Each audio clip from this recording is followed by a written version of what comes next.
الحمد لله وكفى وسلام على عباده الذين اصطفى. أما بعد أعوذ بالله من الشيطان الرجيم. بسم الله الرحمن الرحيم. قل هل يستوي الذين يعلمون والذين لا يعلمون؟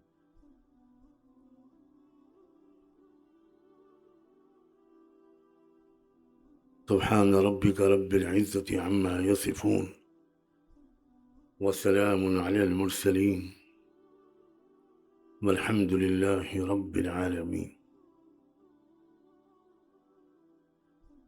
اللهم صل على سيدنا محمد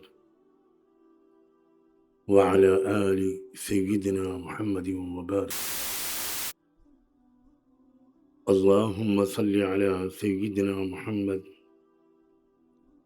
وعلى آل سيدنا محمد وبارك وسلم. اللهم صل على سيدنا محمد وعلى آل سيدنا محمد وبارك وسلم. اس کو ذرا اوپر اٹھو.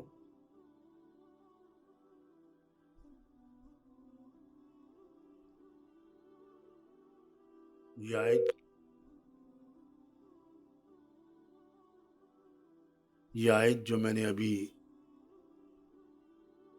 پڑھی، قل هل يستوي الذين يعلمون والذين لا يعلمون،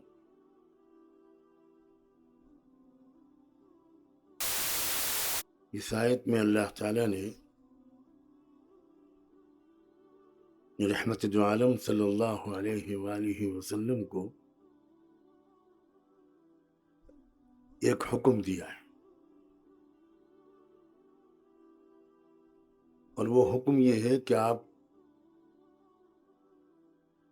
لوگوں کے سامنے ایک سوال کھڑا کیجیے، اور وہ سوال یہ ہے کہ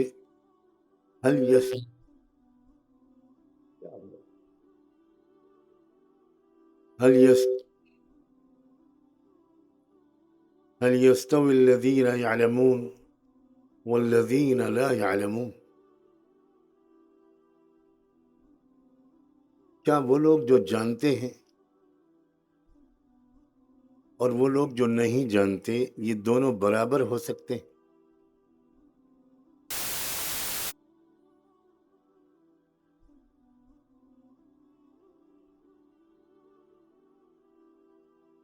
افسوس یہ ہے کہ اس زمانے میں عام مسلمانوں کا تو ذکر ہی کیا،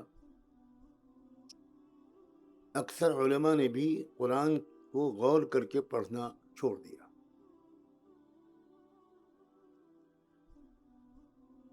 اور یہ اتنا بڑا گناہ ہے. علماء غور سے سنیں کہ اللہ تعالیٰ نے یہ اشارہ فرمایا ہے کہ جو لوگ قرآن پر غور کر کے نہیں پڑھتے، قرآن پر غور نہیں کرتے، ان کے دلوں پر تالے لگ جاتے ہیں.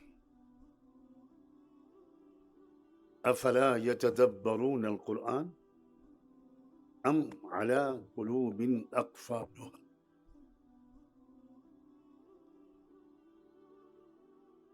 میری ہمت تو نہیں ہوں، آپ کا مقام بھی بہت بلند ہے، لیکن کاش کہ آپ میں سے ایک ایک سوچ سکتا، ہر ایک الگ الگ سوچتا کہ کیا میں بھی ان بدبخت لوگوں میں سے ہوں جن کے دل پر اللہ نے تالے لگا دیے. میں امام ہوں، میں مدرس ہوں، میں مفتی ہوں، میں فتوے لکھتا ہوں،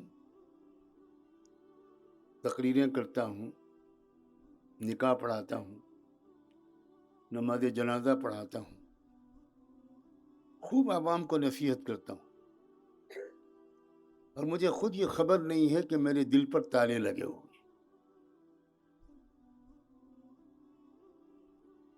دل کے تالوں کا اور قرآن مجید پر غور و فکر کا زبردست جوڑ ہے. اور یہ آیت بتا رہی ہے کہ کیا رشتہ ہے ان دونوں میں. افلا يتدبرون القرآن ام على قلوبهم اقفالها. دونوں میں جوڑ ہے. جو قرآن پر غور نہیں کرتا وہ ہزار فتوے لکھتا، وہ ہزار مسائل بتاتا ہو، وہ ہزار امامت کرتا ہو، مرید کرتا ہو، بیعت کرتا ہو، توبہ کراتا ہو، اپنے علاقے میں بڑا عالم مشہور ہو، لیکن اگر وہ خود قرآن پر غور نہیں کرتا تو اس کے دل پر تالے پڑ کر رہیں گے، چاہے کچھ بھی ہو. ان کثیرا من الاحبار والرهبان ليأكلون اموال الناس بالباطل.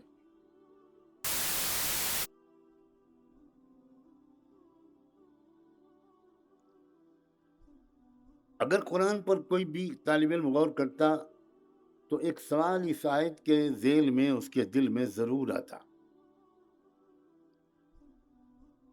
کہ یعلمون کا مفعول کیا ہے؟ قل هل يستوي الذين يعلمون. یعلمون کا مطلب کیا؟ یعلمون کس چیز کا علم رکھنے والے اور کس چیز کا علم نہ رکھنے والے، یہ دونوں برابر نہیں ہو سکتے. وہ کون سی چیز ہے؟ ہم مولوی لوگ، مجھے آج ذرا صاف بات کرنے دیجیے، اور میں اس صاف گوئی پر آج معذرت بھی نہیں کروں گا. ہم مولوی لوگ ہو سکتا ہے کہ چند مسائل جانتے ہوں، سجدہ سہو کے، نکاح طلاق کے. یعلمون میں اللہ تعالیٰ نے مفعول کیوں نہیں رکھا؟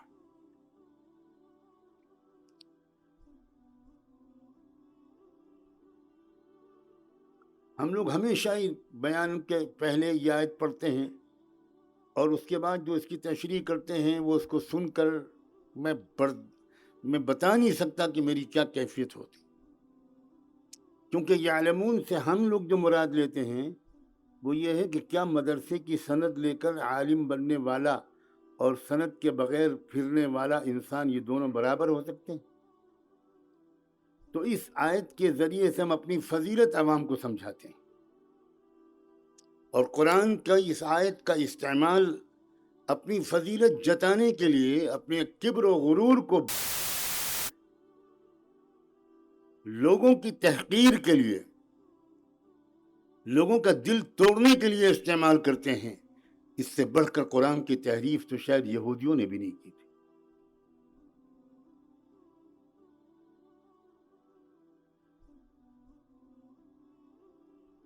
مسائل کے علم کو علم نہیں کہہ رہے ہیں اللہ تعالیٰ. اس آیت بہت بات کا درجہ ہے، اس مسائل کے علم کا بہت بات کا درجہ ہے.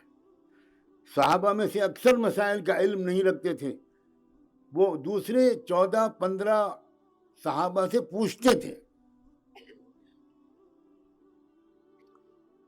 تو کیا وہ لا یعلمون میں آئیں گے؟ ہماری تشریح کے مطابق، ہمارے فہم قرآن کے مطابق وہ لا یعلمون میں آئیں گے.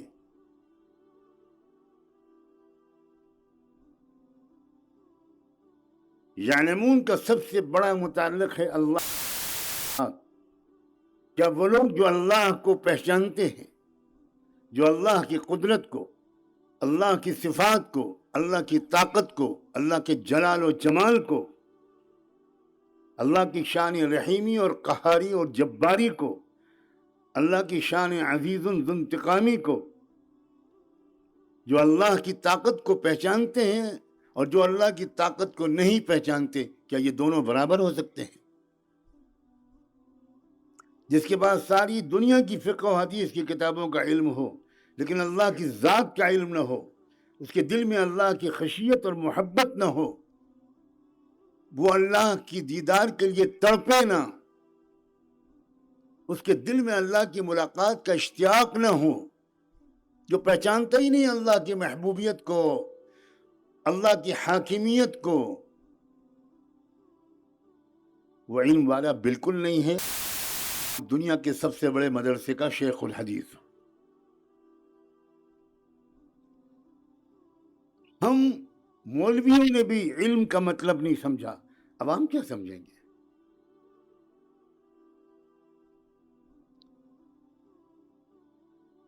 جب واقعی اللہ کو ہم پہچانتے ہیں جس طرح پہچاننا چاہیے، میں آپ سے جواب چاہتا ہوں، کیا اللہ سے ہماری طبیعتیں مانوس ہیں؟ جو انسان اللہ کو نہیں جانتا وہ دنیا بھر کی کتابیں پڑھ لے، کمثل الحمار یحمل اسفارا، یہ تو اللہ تعالیٰ نے صاف کہہ دیا، مثل الذین حملوا التوراة ثم لم يحملوها کمثل الحمار یحمل اسفارا، وہ لوگ جن کو تورات دی گئی، اللہ کی کتاب، اتنی ہی مقدس جتنی،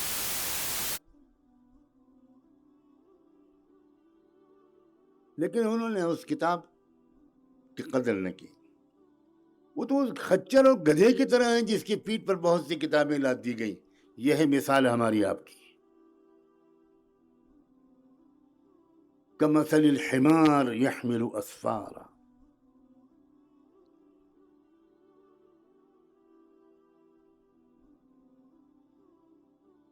اللہ کو پہچاننا،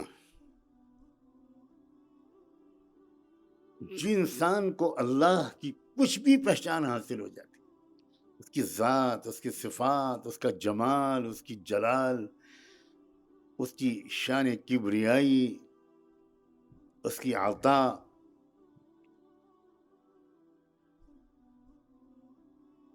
اس کا روز رات میں بندوں سے مخاطب ہونا، بندوں میں دن بھر اب آیا ہوں، کوئی ہے تم میں توبہ کرنے والا؟ کون پہچانتا ہے اللہ؟ دروازے پر اللہ دستک دے رہا ہے کہ تم نہیں آئے، میں انتظار کرتے کرتے خود آ گیا، تب بھی ہم خراٹے لے کر سوتے رہتے ہیں۔ اس کو اللہ کی پہچان کہتے ہیں؟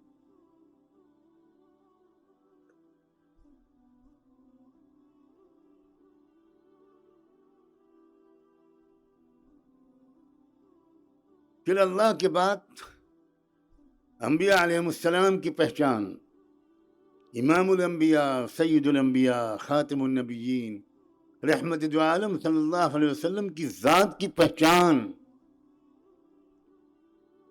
ان کے اخلاق کی پہچان، ان کے اعمال اور معمولات کی پہچان، ان کی سخاوت کی پہچان، ان کی ہمدردی کی پہچان، ان کی تواضع کی پہچان، ان کی پہچان، غربت کے باوجود صفائی ستھرائی کے اہتمام کی پہچان، رزق کے ایک ایک دانے کی قدر کرنے کی ان کی ادا کی پہچان۔ اب جس کو دنیا بھر کی علم ہو کہ امام شافعی کا یہ مسلک ہے، امام احمد کا یہ مسلک ہے، امام مالک کا یہ مسلک ہے، امام ابو حنیفہ کا یہ مسلک ہے، محمد اور ابو یوسف کا یہ مسلک ہے، اوزاعی کا یہ مسلک ہے، اور سفیان ثوری کا یہ مسلک ہے، اور سفیان ابن عیینہ کا یہ مسلک ہے، اور امام بخاری کے تراجم کی یہ تشریح ہے، یہ سب معلوم ہے، لیکن محمد الرسول اللہ کی پہچان نہیں ہے، کچھ حاصل نہیں اس کو حدیث و فقہ کی ان معلومات سے، کچھ حاصل نہیں، نہ اس میں تقوی پیدا ہوگا، نہ اس میں توکل پیدا ہوگا، نہ اس میں شجاعت پیدا ہوگی، نہ اس میں پڑوسیوں کی ساتھ حسن سلوک کی عادت اس کو نصیب ہو۔ رسول اللہ کی پہچان ہو، ان کی سجدے کی پہچان، ان کے رکوع کی پہچان، ان کے تہجد کی پہچان، ان کے آنسوؤں کی پہچان، ان کے پیٹ پر بندھے ہوئے پتھروں کی پہچان، طائف کے میدان میں ان کے پیروں سے خون کے نکلنے والے فوارے کی پہچان، اور احد کے میدان میں ان کی پیشانی اور ان کی داڑھ پوری کی پوری زخمی ہو گئی، اس کی پہچان، اس درد کی پہچان، اس حمیت کی پہچان، اس غیرت کی پہچان، اور اس پیارے اخلاق کی پہچان۔ یہ غریب دیہاتی عورت آتی ہے جس کے ساتھ بچپن میں آپ نے حلیمہ دائی کا دودھ پیا تھا، اور وہ گھبرائی ہوئی حضور کے پاس آتی ہے، وہ بہت کانپ رہی ہے، خوف زدہ ہے. آپ پوچھتے ہیں تم حلیمہ، تم گھبرا کیوں رہی ہو؟ تو شیمہ کہتی ہیں محمد، میں نے سنا ہے آپ نبیوں کے امام بن گئے ہیں، نبی بن گئے، اور میں نے سنا ہے کہ آپ جزیرہ عرب کے بادشاہ بھی بن گئے. میں ایک دیہاتی غریب ان پڑھ عورت ہوں، آپ کی دربار کا ادب نہیں جانتی ہوں، مجھ سے کوئی غلطی ہو جائے گی تو کیا ہوگا؟ اخلاق نبوت کا نمونہ دیکھیے کہ آپ اپنی چادر اتار کر بچھاتے ہیں کہ شیمہ تم یہاں بیٹھو، میں تمہارا بھائی ہوں، تم میری بہن ہو، دودھ کے رشتے سے تم میری بہن ہو، اور آپ اپنی آستین کھول کے دکھاتے ہیں کہ دیکھو ذرا، اس جگہ تم نے بچپن میں کھیلتے کھیلتے کاٹا تھا، آج تک وہ نشان باقی ہے، اور میں اس کو جب بھی دیکھتا ہوں تو تم یاد آتی ہو. یہ ہے اخلاق نبوت، یہ ہے رسول اللہ کی پہچان. کیا ہم اپنی بہنوں کے ساتھ کیا اپنی بہنوں کو ماں باپ کے ترکے میں سے حصہ دیتے ہیں؟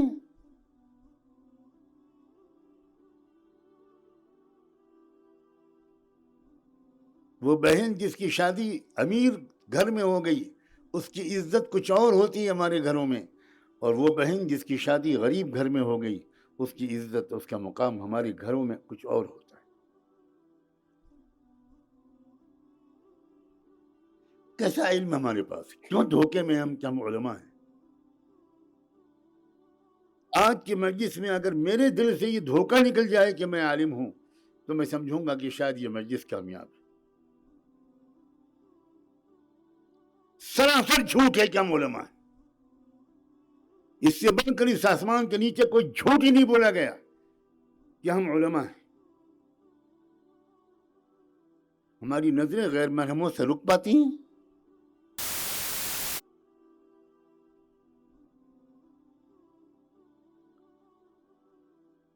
ہم کسی غریب کے استفتاء کا جواب وہی دیتے ہیں جو امیر کے استفتاء کا جواب دیتے ہیں. میں بہت اندر کی بات کہہ رہا ہوں.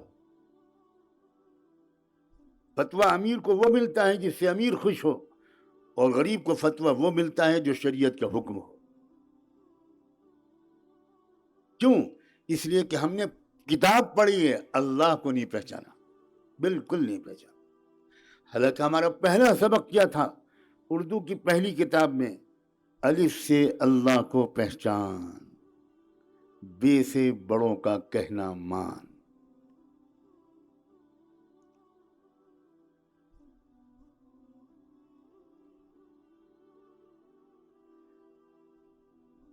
تیسری چیز، رسول اللہ کی ذات کی معرفت، ان کی صفات کی معرفت، اتارنے کے انداز کی پہچان اور علم، اس کی نقل اور اتباع کرنے کا معمول یا شوق.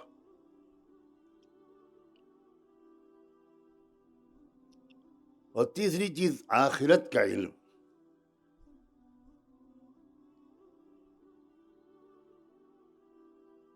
کیا ہے آخرت؟ ایک عقیدہ ہے،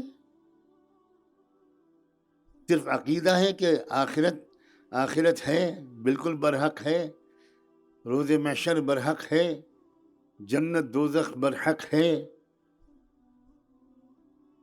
یہ عقیدہ تو عیسائیوں کا بھی تھا، یہ عقیدہ تو یہودیوں کا بھی تھا. یہودیوں نے کبھی آخرت کا انکار نہیں کیا. وہ تو کہتے تھے لن تمسنا النار الا ایاما معدودہ. عیسائیوں نے کبھی آخرت کا انکار، اور یہودی بنے مغضوب علیہم اور عیسائی بنے الضالین. عقیدہ الگ چیز ہے، اور آخرت کا علم، آخرت کی پہچان، آخرت کی وجہ سے خوف، گناہوں سے بھاگنا، گناہوں کی جگہوں سے بھی بھاگنا، ہر وقت اپنے کو خطرے میں سمجھنا، ایک لمحے کے لیے اپنے کو نفس اور شیطان کی شرارتوں سے محفوظ جو سمجھتا ہے، اس کا مطلب ہے کہ اس نے آخرت کو نہیں پہچانا.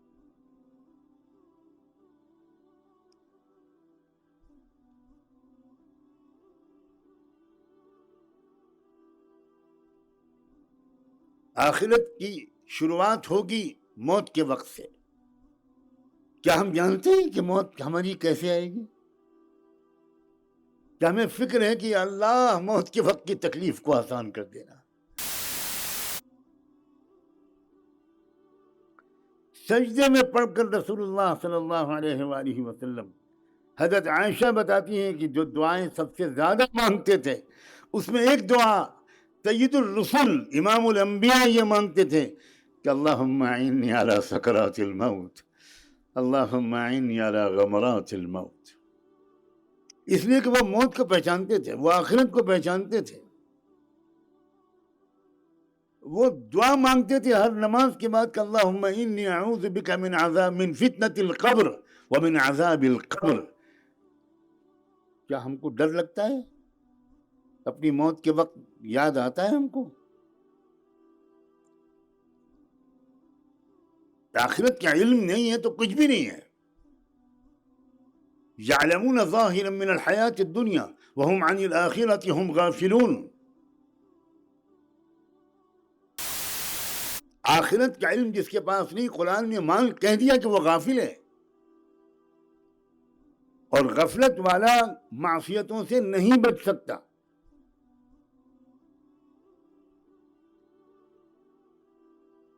معصیت کا پہلا زینہ غفلت ہے.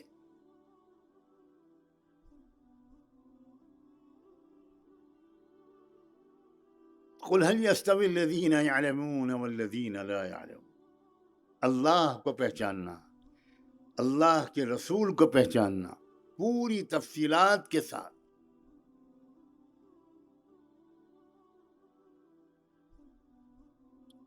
یہ بات تو یہودی بھی جانتے تھے اور دل دل میں مانتے تھے کہ محمد اللہ کے رسول ہیں.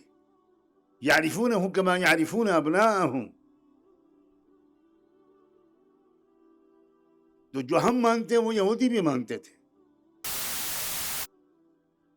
لیکن اللہ کے رسول کو رسول ماننا، ان کی رسالت کی حقیقت کا علم کسے کہتے ہیں؟ یہ ہمیں سیکھنا پڑے گا صحابہ کرام سے. وہ جانتے تھے کہ محمد رسول اللہ کو رسول ماننے کا کیا مطلب.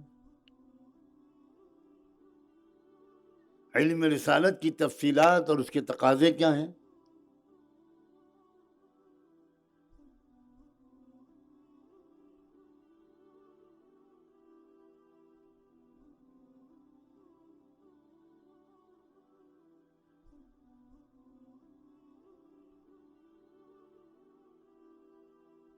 پھر اللہ رسول اور آخرت کے بعد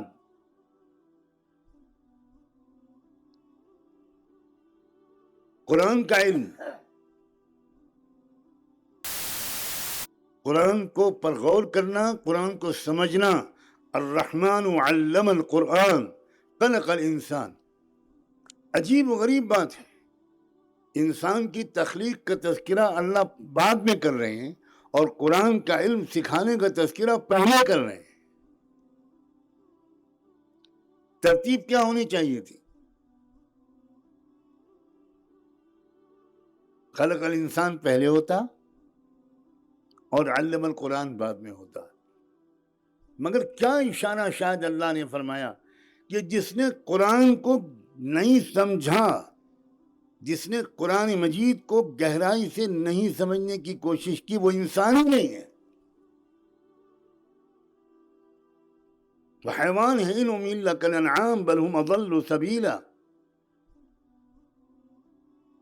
تو کیا قرآن سے ہمارا تعلق ایسا ہے؟ کیا ہم تو گہرائی سے سمجھنے کی کوشش کی ہے؟ عوام کو تو روک دیا ہم نے، تم مت غور کرنا قرآن پر، اور ہم نے خود قرآن پر غور کرنا چھوڑ دیا. امت پوری کے پوری بغیر قرآن کے جی رہی ہے.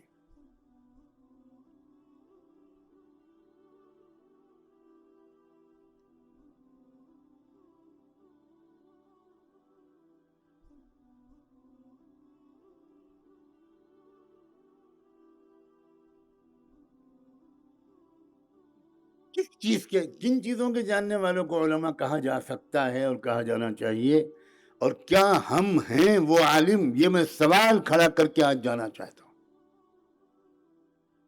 ہمیں سچے دل سے اعتراف کرنا چاہیے۔ آپ کو اختیار ہے، میں تو آپ کو گواہ بنا کے کہتا ہوں کہ جب لوگ مجھے عالم اور حضرت کہتے ہیں تو مجھے لگتا ہے کہ زمانہ چونکہ خالی ہو گیا، معیار گر گیا، اس لیے لوگ میرے جیسے جاہل، یہ معیار کی پستی کی وجہ ہے، ورنہ ہم تو علماء کی جوتیوں میں بیٹھنے کے لائق نہیں۔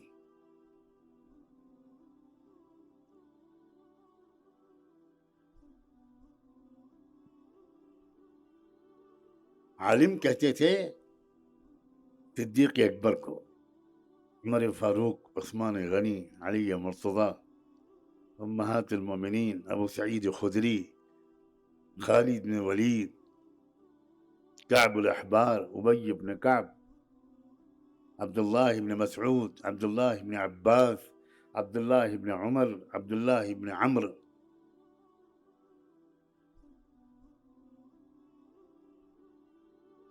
عالم کہتے تھے حسن بصری کو، عالم کہتے تھے امام مالک، امام ابو حنیفہ، امام شافعی، امام احمد کو، عالم کہتے سیدنا عبد القادر جیلانی کو، عالم کہتے تھے خواجہ معین الدین چشتی کو، عالم کہتے تھے نظام الدین اولیاء کو، سلطان الاولیاء۔ یہ لوگ علماء تھے۔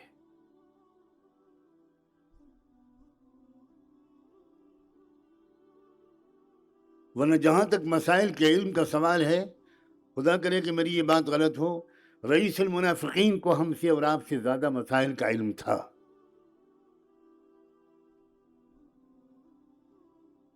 لیکن وہ اللہ کو کا علم نہیں تھا، رسول اللہ کا علم نہیں تھا، آخرت کا علم نہیں تھا، اس لیے اس کو رئیس المنافقین کہا گیا۔ ان المنافقین فی الدرک الاسفل من النار۔ وہ نماز پڑھتے تھے منافقین، اور اللہ کے رسول کے پیچھے نماز پڑھتے تھے، مسجد نبوی میں نماز پڑھتے تھے، پانچوں وقت کی نماز باجماعت پڑھتے تھے، اللہ کا ذکر بھی کرتے تھے۔ قرآن نے یہ نہیں کہا کہ وہ ذکر نہیں کرتے، قرآن نے ان کے بارے میں یہ کہا ہے کہ لا یذکرون اللہ الا قلیلا۔ آپ بتائیں ہم اللہ کا ذکر کثیر کرتے ہیں کہ قلیل کرتے ہیں؟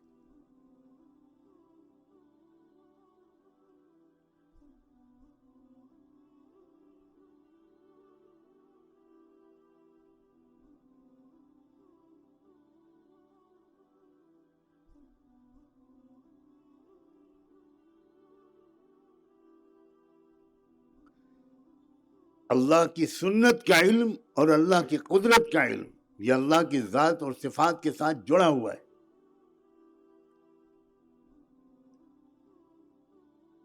جس کو اللہ کی قدرت کا علم ہوتا ہے وہ دنیا میں کبھی ظلم کی طاقتوں سے ڈرتا نہیں، وہ حق گو اور بے باک ہوتا ہے، وہ خوشامدی اور چاپلوسی نہیں ہوتا، وہ وزن اپنے آپ کو اپنا فخر محسوس نہیں کرتا، اپنی تصویریں نہیں کھنچواتا، وہ بے نیاز ہوتا ہے، اس میں زہد اور استغنا ہوتا ہے۔ وزراء اور حکام اس اللہ کے بندے کے پاس آتے ہوئے ڈرتے ہیں۔ حضرت مولانا فضل الرحمان گنج مراد آبادی، ان کے پاس پیغام بھجوایا انگریز گورنر نے،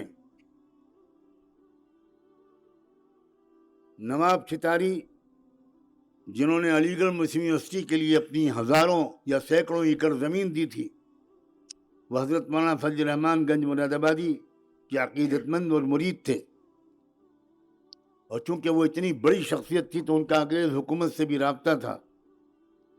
انہوں نے آ کر بڑے ادب سے اپنے شیخ، اپنے مربی، اپنے مرشد حضرت مولانا فضل الرحمان گنج مراد آبادی سے کہا کہ حضرت گورنر جو ہیں صوبہ جات متحدہ کا، اس وقت یو پی کو اتر پردیش نہیں کہتے تھے، یونائٹڈ پروونس کہتے تھے، صوبہ جات متحدہ، اس کے گورنر آپ کے پاس آنا چاہتے ہیں۔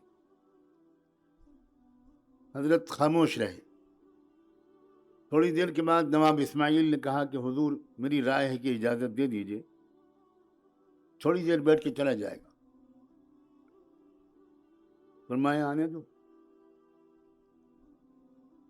تو نواب اسماعیل چھتاری نے کہا کہ حضرت وہ ایک کرسی تھی یہاں پر ٹوٹی پھوٹی، اسی کو ذرا سا ٹھیک کرا کے رکھ دیتے ہیں. حضرت مولانا فضل الرحمان نے فرمایا کرسی کی کیا ضرورت ہے، کیونکہ وہ زمین پر بیٹھنے کا عادی نہیں ہے وہ لوگ. کہا ٹھیک ہے، ہمارا جو گھڑا یہ خالی رکھ کر کے اس کو الٹا کر کے رکھ دو، جب وہ آ جائیں تو اسی بھی بٹھا دینا، کرسی نہیں رکھے جائے. یہ ہیں وہ جو اللہ کا علم رکھتے ہیں، یہ ہیں وہ علماء جو رسول اللہ کا علم رکھتے ہیں، یہ ہیں وہ علماء جو کسی بڑے سے بڑے لیڈر سے مروب نہیں ہوتے. جتنا بڑا آدمی دنیا والوں کی نگاہ میں ان کے سامنے آتا ہے وہ ان کو اتنا ہی چھوٹا نظر آتا ہے، اور جتنا چھوٹا غریب ان پڑھ دیہاتی بھوکا پیاسا انسان ان کے سامنے آتا ہے وہ ان کو اتنا ہی بڑا نظر آتا ہے. کہاں ہیں ایسے علماء؟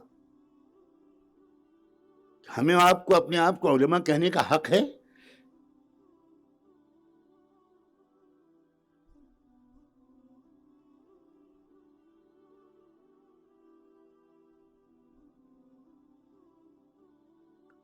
جب عالم ہوتا ہے تو وہ تربیت کرتا ہے اپنے علاقے کے عوام کی.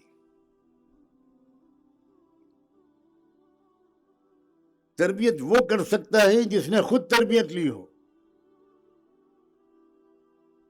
جس نے اپنے نفس کے فریبوں کو اپنے مربی کے سامنے رکھا ہو. جیسے ایک مریض اپنی بیماریوں اور شکایتوں اور تکلیفوں کو اپنے معالج کے سامنے رکھتا ہے. اب جس نے کبھی اپنی بدنظری کا رونا رویا ہی نہیں اپنے شیخ کے سامنے، کبھی کہا ہی نہیں کہ میری بدنظری کی عادت نہیں چھوٹتی، وہ کیا دوسروں کو بدنظری سے روک پائے گا؟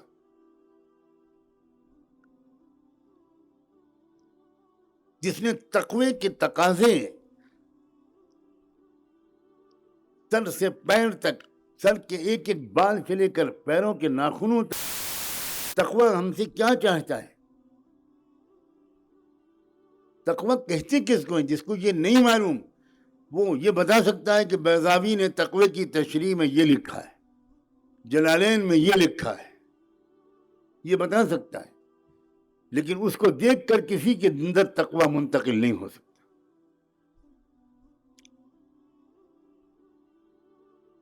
عوام کی بگاڑ کی بڑی ذمہ داری ہے، ایک حد تک مجھے کہنا دیجئے ہم علماء پر ہیں.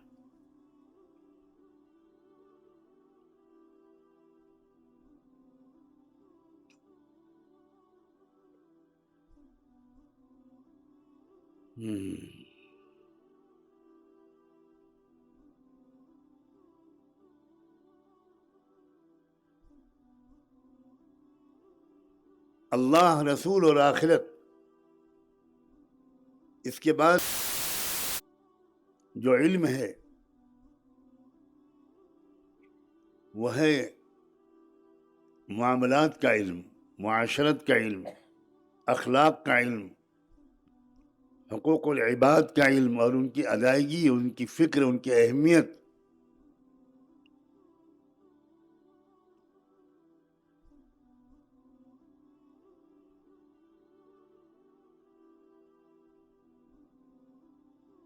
ایک موقع پر صحابہ کرام کو قطار در قطار بڑی ڈسپلن کے ساتھ صفوں میں کھڑا کر رہے تھے رحمت دو عالم صلی اللہ علیہ وآلہ وسلم.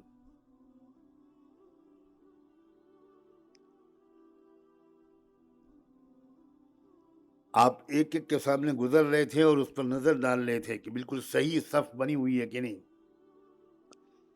ایک صاحب تھوڑی تھے تو اللہ کے رسول کے ہاتھ میں ایک چھڑی تھی، آپ نے اس چھڑی سے ان کو اشارہ کیا، ضرب لگائی، کہا ذرا پیچھے ہٹو، بالکل سیدھ میں آؤ.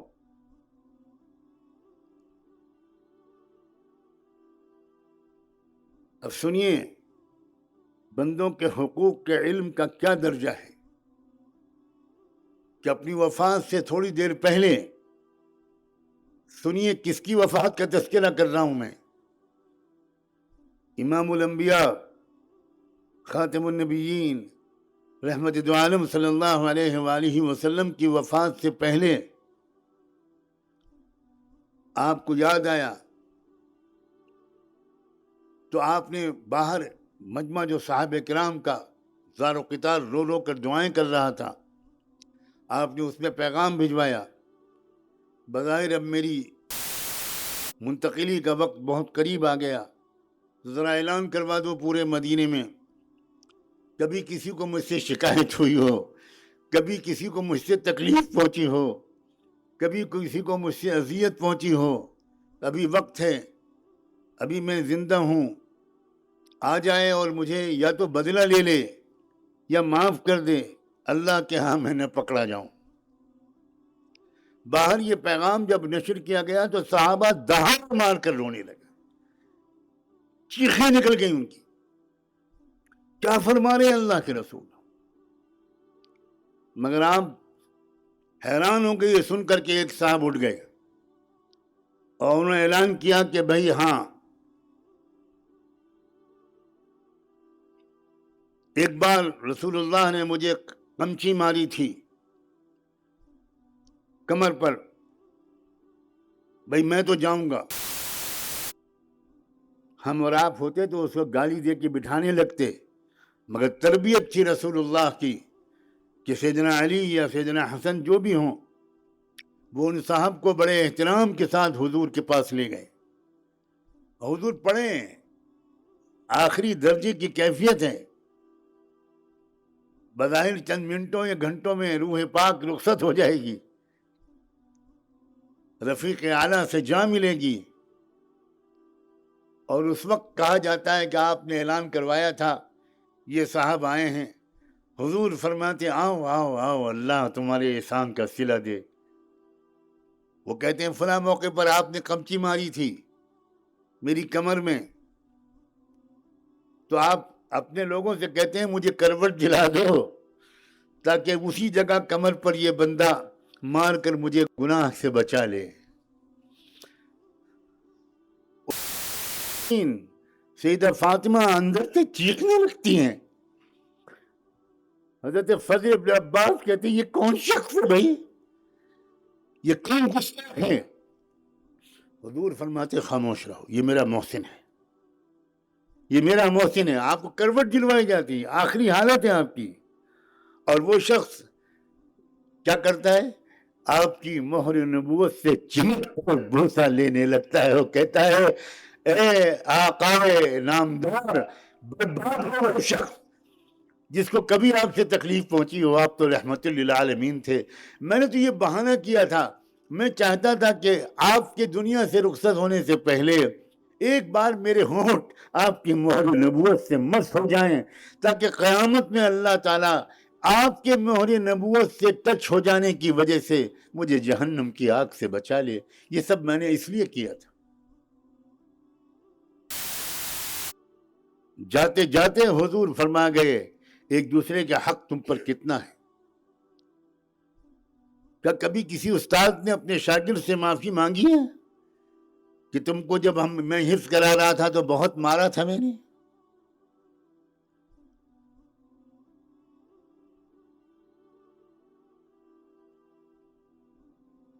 میرے والد ماجد رحمۃ اللہ علیہ اپنی آخری بیماری جو بہت سال چلی، اس میں 15-20 بار انہوں نے ہم بھائی بہنوں کو بلا کر کہا بچوں میں نے کبھی تم کو ڈانٹا بھی تھا، کبھی مارا بھی تھا، مجھے معاف کر دو، میری بوڑھاپے کا خیال کرو. یہ ہیں وہ لوگ جو اللہ کے رسول کو پہچانتے ہیں، جو اسلام کا علم رکھتے ہیں. یہ ہیں علماء. ہم لوگ علماء نہیں ہیں بھائی. اس غلط فہمی کو اللہ ہمارے دل سے نکالے. اسی غلط فہمی نے ہم کو اپنے بزرگوں کے پاس جانے سے روک دیا ہے. اسی نے ہم کو بھکاری اور خیرات مانگنے سے روک دیا ہے. اسی نے ہم کو تکبر اور غرور میں مبتلا کر دیا ہے. اسی نے ہمارے اور عوام کے درمیان ایک خرید برپا کر دی ہے. اسی نے ہمارے اور قوم کے نوجوانوں کے درمیان کالجوں اور یونیورسٹیوں میں پڑھنے والے ہمارے نوجوان طلبہ اور طالبات کے درمیان ایک ہزاروں میل چوڑی خندق کھود دی ہے. ہم ہر اس شخص کو جو نوجوان ہے کالج میں پڑھتا ہے یا پڑھتی ہے اس کو جہنمی سمجھتے ہیں, اس کو فاسق فاجر سمجھتے ہیں. ہم جنت کے ٹھیکیدار بن گئے ہیں. سب سے پہلے کون لوگ جائیں گے جہنم میں؟ بخاری شریف کی جو آپ نے پڑھائی ہے سینکڑوں بار, کیا اس میں یہ فرمایا اللہ کے رسول نے کہ سب سے پہلے زنا کرنے والوں کو بھیجا جائے گا, سب سے پہلے شراب پینے والوں, سب سے پہلے جوا کھیلنے والوں کو بھیجا جائے گا؟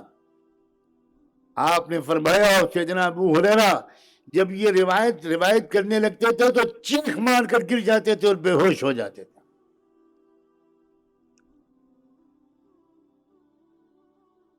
آپ نے فرمایا سب سے پہلے امت کے علماء کو اللہ جہنم میں بھیجیں گے.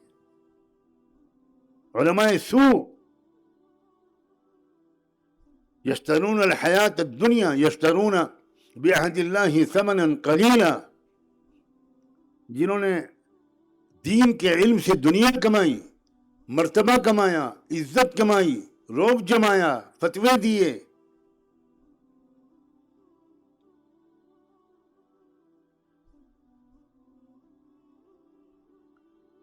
وہ علماء جنہوں نے مشائخ سے, اہل اللہ سے تربیت نہ لی ہو, جوتیاں کی ہوں, خدمت نہ کی ہو, اپنے کو مٹایا ہو, اپنے کو فنا نہ کیا ہو, وہ علماء ہمیشہ امت کے لیے مصیبت بنے. اکبر کو اتنا بڑا کافر و ملحد کس نے بنایا تھا؟ کاش کہ آپ لوگ تاریخ پڑھتے. میری ایک بہت بڑی شکایت علماء سے ہے, اور وہ یہ کہ علماء نے مطالعہ نہ کرنے کی قسم کھا رکھی. کیا ہو گیا ہماری علماء کا اور مطالعہ نہ کریں؟ یہ علماء ہیں. علامہ انور شاہ کشمیری رحمۃ اللہ علیہ اپنی مرض وفات میں یہ خبر تہجد کے وقت میں مشہور ہو گئی, تہجد سے تھوڑا پہلے, کہ حضرت کی وفات ہو گئی. امام المحدثین, امیر المومنین فی الحدیث, تو توڑ پڑے لوگ. ان کے شاگرد علامہ شبیر عثمانی, حضرت شیخ الاسلام حضرت مولانا حسین احمد مدنی, اور نہ جانے کون کون دوڑ پڑے کہ اللہ آج ہمارے سر سے سایہ اٹھ گیا. گھر میں داخل ہوئے تو دیکھا کہ حضرت علامہ انور شاہ کشمیری لیٹے ہوئے ہیں, ٹیک لگائے ہوئے, اور ایک کتاب سینے پر رکھی ہے, اس کا مطالعہ فرما رہے ہیں. ہاتھ سے بار بار کتاب گری جا رہی ہے, اس لیے کہ چند منٹ یا گھنٹوں کے بعد انتقال ہونے والا, یہ آخری وقت ہے. علامہ شبیر عثمانی نے ہمت کر کے کہا کہ حضرت ہم آپ کے غلام حاضر ہیں, ہم آپ سب کے سب آپ یہاں آپ کے شاگرد ہیں, کوئی مسئلہ آپ کو تلاش کرنا تھا تو آپ ہمیں حکم دے دیتے, ہم مطالعہ کر کے بتا دیتے. علامہ انور شاہ کشمیری نے فرمایا میں کیا کروں, کتابوں کے مطالعے کی اس کے بغیر چین نہیں آتا. یہ ہیں علماء. ہماری تو مجلسی گفتگویں بہت لمبی ہوتی ہیں, جس میں لایعنی باتیں بہت ہوتی ہیں, جس میں غیبت بھی ہوتی ہے, جس میں الزام تراشی بھی ہوتی ہے, جس میں امت میں تفریقے ڈالنے والی تذکرے بھی ہوتے ہیں. یہ جماعت اچھی اور وہ بزرگ اچھے اور وہ عالم برے, اور یہ سب ہوتا ہے ہماری مجلسوں میں. عالم کی پہچان یہ ہے کہ وہ بہت کم بولتا ہے. کبھی حقیقی عالم زیادہ لایعنی باتیں کرنے والا نہیں ہو سکتا. اور اسی جملے کو الٹ دیجئے, لایعنی باتیں کرنے والا کبھی طالب علم بھی نہیں بن سکتا, عالم تو کیا بنے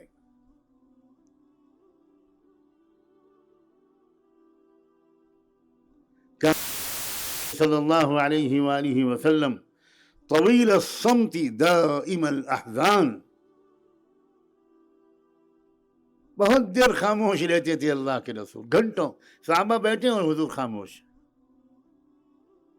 آج تو ہمیں وہ بزرگ، وہ شیخ ایک منٹ کے لیے برداشت ہی نہیں ہے جو خاموش بیٹھا رہے.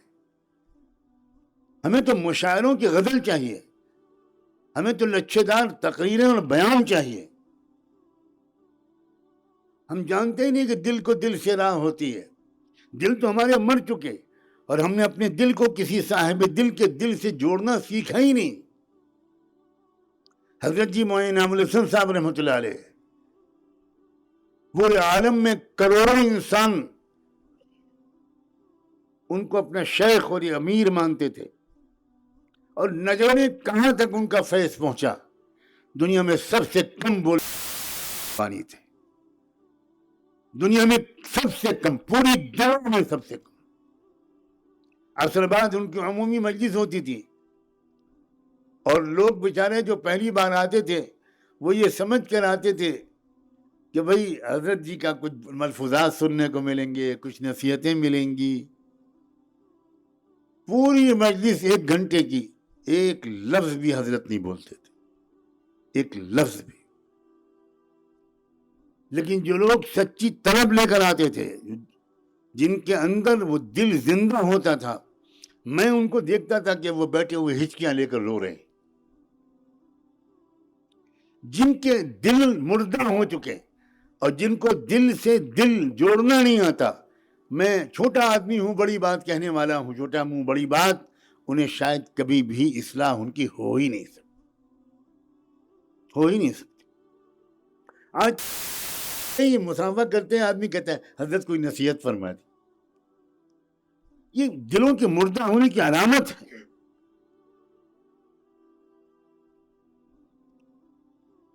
علماء نے بالکل روحانی دنیا سے رشتہ توڑ لیا ہے.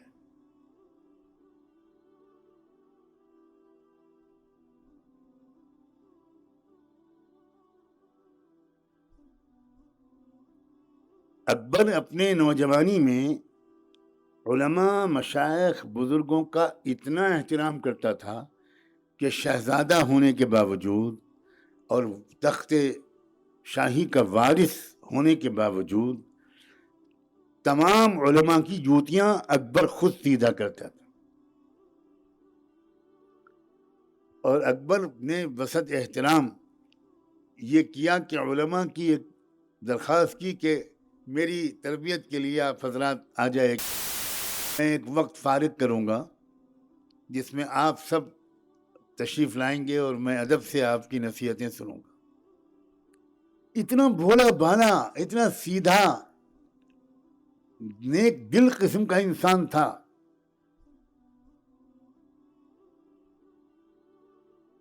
پھر کیا ہوا؟ اب اکبر کے دربار میں علماء نے آنا شروع کیا تو ہر عالم چاہ رہا ہے میں اکبر کے قریب بیٹھ جاؤں، ہر عالم چاہ رہا ہے اکبر مجھے دیکھ لیں، ہر عالم چاہ رہا ہے کہ بس وہ کسی طرح شہنشاہ کی یا شہزادے کی میری اوپر توجہ ہو جائے. علماء ہیں کہ یہ بازار کے کچھ بکاؤ مال ہیں. یہ کیا آج یہی ہماری آپ کی حرکت نہیں ہے؟ کوئی عامدار، کوئی خاص دار، کوئی پاندار، کوئی گیہوں دار، کوئی دھان دار اگر آ جائے تو کیا حال ہوتا ہے؟ لا حول ولا قوت الا باللہ.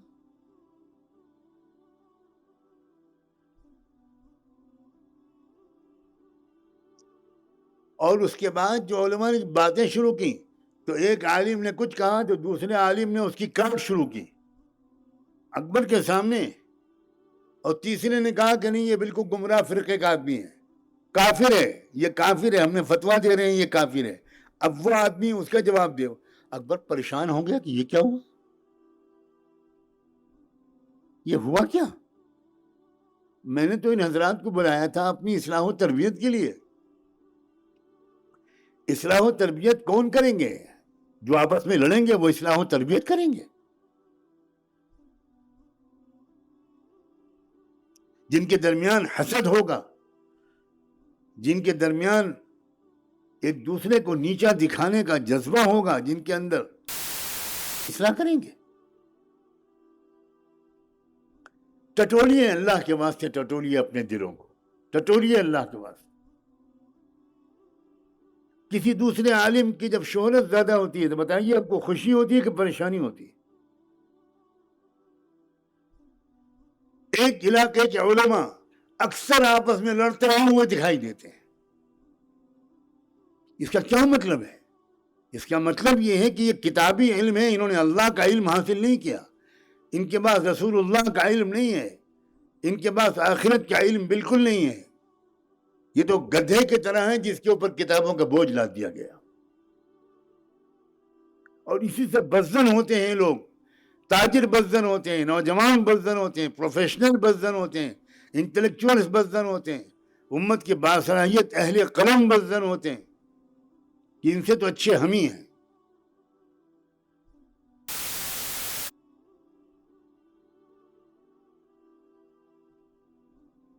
اب اکبر کو بیزاری شروع ہوئی، اکبر کو ناراضگی شروع ہوئی، تو اکبر نے پھر سب کو بھگا دی. اس کے بعد کیا ہوا اب سنیے. برہمن لوگوں نے، پنڈت لوگوں نے، عیسائی پادریوں نے، انہوں نے کہا حضور ہم کو موقع دیجئے. ان کا ٹھیک ہے، آپ لوگ بھی علم والے لوگ ہیں، تشریف لائیے.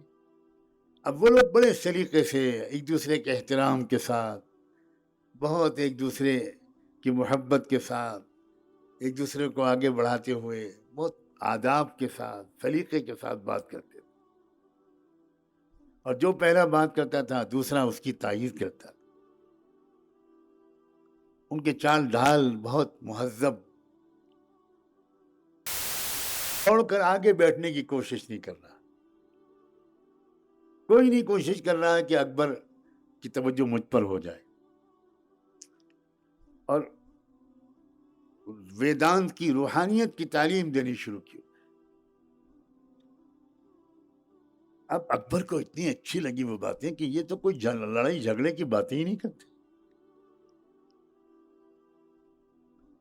یہ تو یہ باتیں کہتے ہیں کہ بھئی حضور یہ سارے دھرم بالکل سچے ہیں اور سب ایک خدا کی طرف لے کر جاتے ہیں، ایک حق کی طرف لے کر جاتے ہیں. حضور آپ کے ملک میں گنگا بھی ہے، جمنا بھی ہے، بس یہ جو دھرم ہیں یہ بس یہ گنگا جمنا ہے. آپ اس راستے سے جائیں تب آپ کا نروان ہو جائے گا، آپ اس راستے سے جائیں گے تب آپ کا نروان ہو جائے گا. دل جیت لیا اکبر کا اپنے اخلاق سے، اپنی تہذیب سے، ایک دوسرے کے احترام سے، طریقے گفتگو سے. پھر دھیرے دھیرے اکبر نے کہنا شروع کیا کہ ذرا آپ اور مجھے آگے کی تعلیم دیجئے، مجھے تو بہت اچھا لگ رہا ہے. پھر وہ لوگ اور آگے بڑھے اور آگے بڑھے اور آگے بڑھے، یہاں تک کہ وہ وقت آیا کہ اکبر کو ان لوگوں نے یہ اچھی طرح سمجھا دیا کہ حضور محمد کی جو رسالت و نبوت تھی وہ 1000 سال کے لیے تھی. ہر 1000 سال میں نظم عالم بدلتا ہے، ہر 1000 سال میں انسانیت کی رہبری کے لیے کوئی نیا رہبر خدا بھیجتا ہے. محمد سچے رہبر تھے. ہمارے کل کی اوتار میں بھی یہ لکھا ہے، نراشنس کے نام سے ان کو یاد کیا گیا ہے، لیکن اب ان کا دور ختم ہو گیا. اب تو ایک ایسے گیانی، ایک ایسے رہبر، ایک ایسے روحانی رہنما کی ضرورت ہے جو قوموں کو جوڑ دے، جو سب مذاہب کو جوڑ دے. مذاہب جڑیں گے تو قومیں جڑیں گی، اور وہی انسان ہوگا اس دور کا رہنما. اب دھیرے دھیرے ان لوگوں نے کہنا شروع کیا حضور ذل الہی، ہم آپ کے اندر وہ صفات دیکھ رہے ہیں جو اس دور کے نبی کی صفات ہیں، اس دور کے مجدد کی صفات ہیں، اس دور کے رہبر کی صفات ہیں.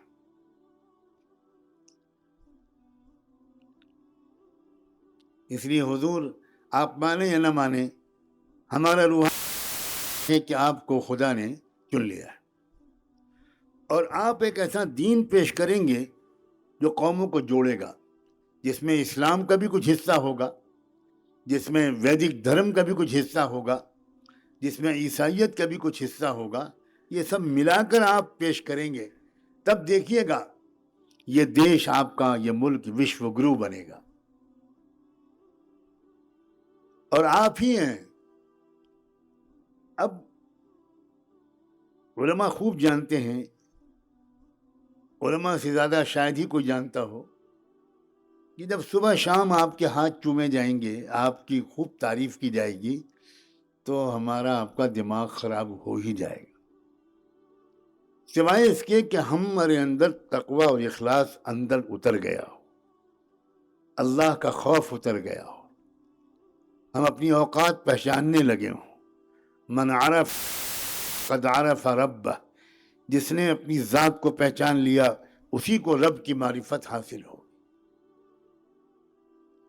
اب ہمارے آپ کی تعریفیں کرتے ہیں لوگ اور ہمارا غبارہ پھولنے لگتا ہے.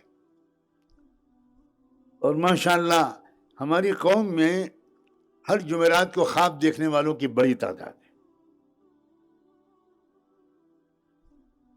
چونکہ اکثر لوگوں کا پیٹ خراب رہتا ہے اور اطباء اب چلے گئے دنیا سے.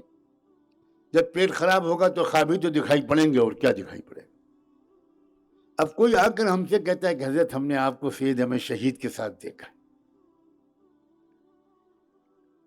تو ہم اس سے کہتے ہیں دیکھو کسی کو بتانا مت، ہاں یہ باتیں بتانے کی نہیں ہوتی.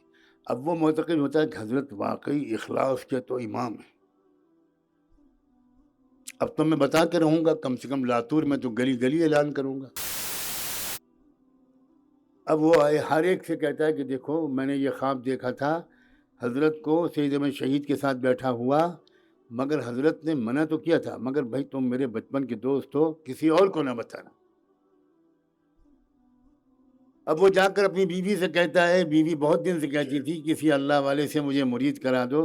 ان کا بھائی آ رہے ہیں لاتو،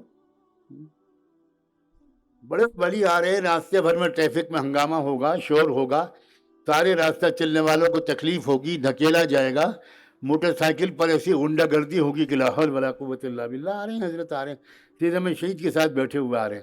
اب بیوی سے کہنے کا مطلب BBC لندن پر نشر کرنا.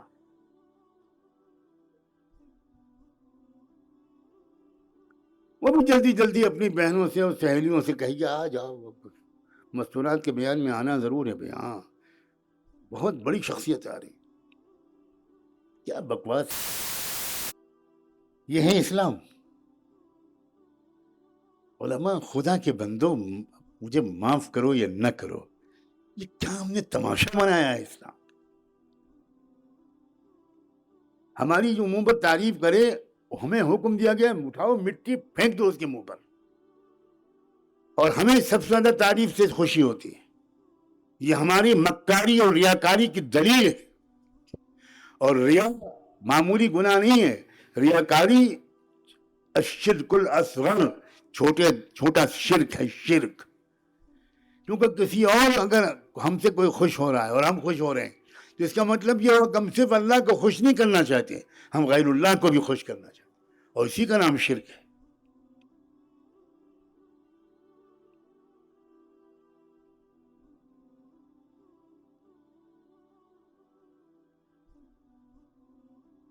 چنانچہ اکبر ذہن میں یہ بات بٹھا دی، اس لیے کہ وہ تو بادشاہ تھا.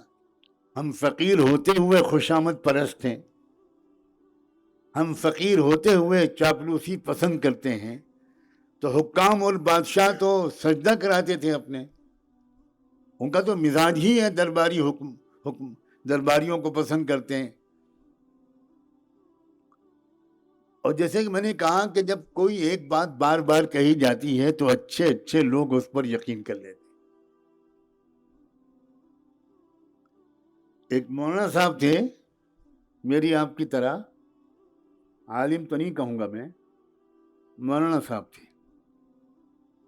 وہ ایک بکرا لے کر آئے، بکرا منڈی سے. تھوڑی دیر ذرا مسکرا بھی لیجیے، بعد میں رلانا ہے مجھے آپ.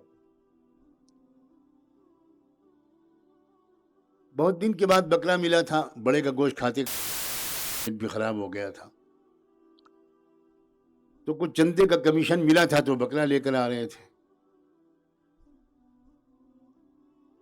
آپ سب کی ہنسی اس بات کی دلیل ہے کہ جو کچھ کہہ رہا ہوں میں بالکل سچ کہہ رہا ہوں. آپ کو اس پر ضرور تعجب ہو رہا ہوگا کہ ہماری باتیں حضرت کو کیسے معلوم ہوگی.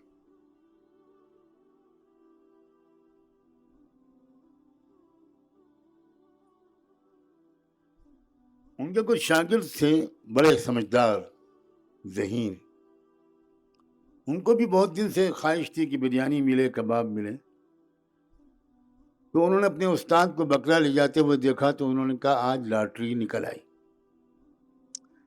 آپس میں کچھ بات چیت کی اور اس کے بعد وہ ان میں سے ایک شاگرد آئے، اپنے استاد کو بڑے ادب سے سلام کیا.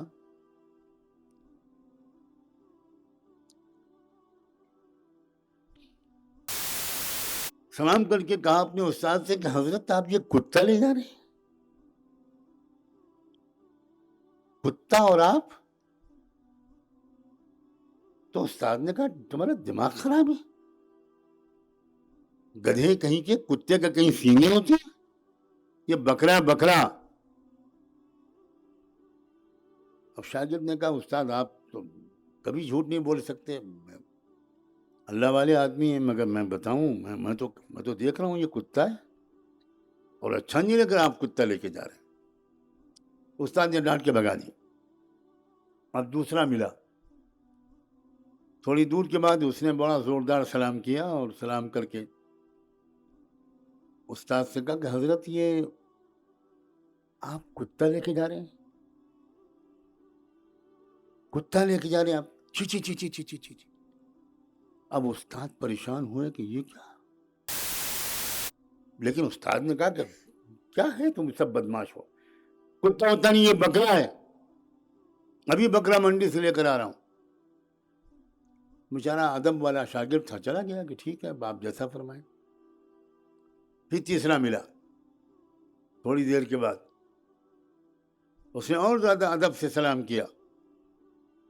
مزاج اقدس حضرت کیسے مزاج ہیں، اہل و عیال بخیر ہیں، آپ بہت دن سے آپ کے دیدار کے لیے آنکھیں ترس رہی تھیں. حضرت ایک بات ہے گستاخی معاف، یہ کتا آپ لے کے جا رہے ہیں؟ اب استاد کو پریشانی ہوئی کہ بھئی کچھ نہ کچھ گڑبڑ ہے، لیکن پھر بھی استاد تھے، وہ جمے ذرا. آپ لوگوں کی طرح بہت سے شاگردوں کو جھیل چکے تھے وہ. استاد شاگردوں کی تربیت بہت کم کرتے، استادوں کی تربیت زیادہ کرتے. تو تیسرے کو بھی ڈانٹ کے بھگا دیا انہوں نے. بڑا اداس چہرہ لے کر چلا گیا. اب آگے چوتھا ملا. اب لاتور جو ہے اس کے بعد پھر وہ بیدر ہے، حیدرآبادی تہذیب کا سلسلہ شروع ہو جاتا ہے. تو اس نے وہی فرشی قسم کا سلام کیا حیدرآبادی، تقریباً رکوع میں جا کر. اب استاد معتقد ہو گئے کہ بھئی یہ تو بہت ہی عقیدت مند ہے. ان کا حضور کیا قیامت قریب ہے؟ اب استاد نے کہا کہ کیا بک رہے ہو تم؟ ان کا یہ تو بالکل، مجھے تو لگ رہا ہے قیامت بہت قریب ہے. کتا اور آپ، قیامت کی اس سے بڑی کیا نشانی ہوگی؟ مر جاؤں آپ کو کتا نہیں لے جانے دوں گا، میں پہنچاؤں گا کتا جہاں آپ کو پہنچانا ہے، آپ کے ساتھ نہیں جائے گا، میں نہیں جانے دوں گا. اب استاد سمجھے کہ بھئی کچھ نہ کچھ گڑبڑ ہے، یہ ہے کم بخت کتا اور مجھ پر کسی نے نظر بندی کر دی اور مجھے بکرا دکھائی پڑ رہا ہے. انہوں نے کتے کو اب وہ جو ادھر بکرا گیا تو پکڑا انہوں نے اور لے جا کے قبلہ رو بسم اللہ اللہ اکبر بڑی تجوید کے ساتھ پڑھ کر ذبح کیا. اور پھر چاروں نے دعوت اڑائی شاندار. 4 آدمی اگر جھوٹ بولتے ہیں تو ایک بیچارے بہت بڑے مولوی صاحب اس کو دھوکے میں آ جاتے ہیں. اکبر بیچارہ کس کھیت کی مولی تھا، جب اکبر کو روزانہ صبح شام کہا کہ آپ ذل الہی ہیں، آپ اس دور کے نبی، آپ مجدد ہیں، تو بھائی بکرا کتا بن گیا، کتا بکرا بن گیا، تو اکبر بھی سمجھنے لگا کہ ہاں واقعی میں کچھ ہوں، تو اس نے نیا دین پیش کیا، دین الہی کے نام سے، جس میں گنگا کا اسنان ضروری ہوتا تھا، جس میں صبح صبح سوریہ پوجا، سورج کی پوجا ضروری ہوتی تھی۔ اکبر نے اپنے محل میں روشن دان بنوایا، اس روشن دان کے نیچے کھڑے ہو کر اکبر سوریہ نمسکار کرتا تھا۔ یہ وہ شخص تھا جو شروع میں علماء کو بلایا تھا اس نے اپنی اصلاح کے لیے، اور اس کا اختتام اس طرح ہوا کہ اس نے نیا دین الہی بنایا اور کہا دین محمدی منسوخ ہو چکا ہے، اور اب جو نماز پڑھتا ہوا دکھائی دے گا، جو حج کا احرام مانتا ہوا دکھائی دے گا، جو اذان دیتا ہوا دکھائی دے گا، اس کی گردن، یہ دور میری نبوت کا ہے۔ یہ ہے علماء کے بگاڑ کا نتیجہ۔ اکبر کو اکبر علماء سو نے بنایا تھا، اور آج کے ظالم حکمرانوں کی جو ہمت بڑھتی چلی جا رہی ہے، مجھے کہنا دیجیے کہ ان ظالم حکمرانوں کے سامنے عالم برحق سال ہا سال کوئی آتا ہی نہیں۔ ڈرے سہمے لوگ، خوشامد کرنے والے لوگ، نہ جانے کس کس طریقے سے ان سے تعاون لینے والے لوگ، ان سے مرعوب لوگ، ان سے سہمے ہوئے لوگ، وہ کیا کسی ظالم حکمراں کے سامنے کہہ پائیں گے؟ افضل الجہاد کلمت حق عند سلطان جائر، کیا کسی سلطان جائر کے سامنے کلمہ حق کہہ پائیں گے؟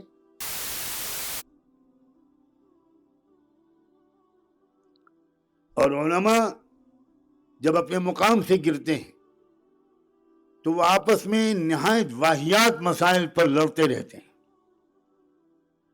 نہایت غیر اہم مسائل پر بحث کرتے رہتے ہیں۔ ان کی گفتگو کا موضوع، ان کے بحث و مباحثے کا موضوع، ان کی فکر اور سوچ کا عنوان اور محور بہت حقیر چیزیں ہوتی ہیں، بہت معمولی چیزیں ہوتی ہیں۔ جس زمانے میں کوئی ملک فرعون جیسے ظالموں کے ہاتھ میں آ گیا، جس زمانے میں کوئی ملک میں عبادت گاہیں گرائی جا رہی ہوں، بے گناہ نوجوانوں سے جیلوں کو بھرا جا رہا ہوں،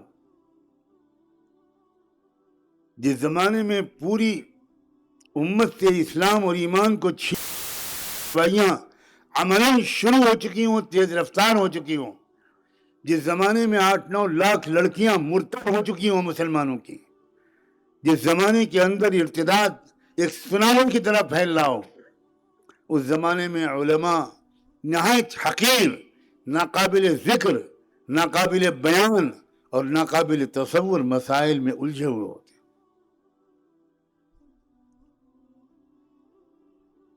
اور انہیں علماء سو کو دیکھ کر لوگ بزدل ہوتے۔ پھر علماء اور نوجوانوں کے درمیان اتنی بڑی خلیج حائل ہوتی ہے، پوری طاقتیں دنیا بھر کی ہماری عزیز نوجوانوں کو علماء سے بدظن کرنا چاہ رہی ہیں، نظام تعلیم کے ذریعے، فلموں کے ذریعے، نکڑ ناٹک کے ذریعے، ڈراموں کے ذریعے، شاعری کے ذریعے۔ اور جب ہمارے نوجوان دیکھتے ہیں کہ دینی مدارس کے طلبہ کسی مشاعرے میں بیٹھیں اور ایک نہایت واہیات، گندی اور فحش شاعری کرنے والی شاعرہ وہ فحش شاعری کے غزل یا اشعار سنا رہی ہے، اور مدرسے کے طلبہ اچھل اچھل کر داد دے رہے ہیں، تو نوجوانوں کو حق ہے کہ ایسے مولویوں کی داڑھی نوچیں، ان کو مسجدوں سے نکلے باہر کریں۔ یہ علماء ہیں، یہ مدارس کے طلبہ ہیں جو ایک بےہودہ اور بے شرم بے حیا، بے پردہ،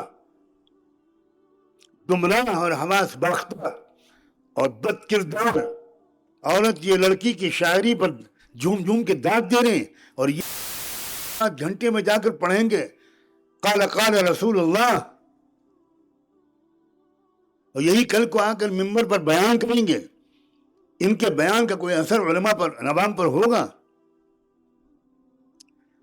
عوام متنفر ہوتے جا رہے ہیں. میں آگاہ کر رہا ہوں علماء، آپ کو کچھ خبر نہیں ہے. خوش قسمتی ہو یا بد قسمتی، میرا تعلق مدارس سے بھی ہے، علماء سے بھی ہے، خانقاہوں سے بھی ہے، علماء اور مشائخ سے بھی ہے، اور ان میں کے مخلص و متقی میرے سروں کے تاج ہیں. اور میرا تعلق یونیورسٹیوں اور کالجوں کے پروفیسرز اور طلباء اور طالبات سے بھی ہے. اور میں ان نوجوانوں میں اور طلباء اور طالبات میں وہ خوبیاں دیکھ رہا ہوں، اور ان خوبیوں کی صلاحیت اور استعداد دیکھ رہا ہوں جو خاکم بدہن مجھے اپنے مدرسوں کے طلباء میں دیکھنے کو نہیں مل رہی.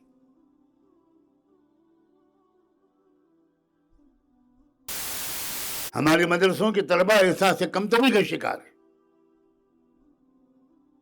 اگر ہمارے مدرسوں میں کوئی کیمرہ مین آ جاتا ہے کسی ٹی وی چینل کا، اگر ہمارے مدرسوں میں کوئی فلم ایکٹر آ جاتا ہے، فلم ڈائریکٹر یا پروڈیوسر آ جاتا ہے کوئی فلم شوٹ کرنے کے لیے، تو ہمارے مدرسے کے طلباء بخاری کا درس چھوڑ کر اس اداکار اور اس پروڈیوسر کے پیچھے لگ جاتے ہیں. میں نے اپنی آنکھوں سے یہ منظر دارالعلوم دیوبند میں دیکھا ہے.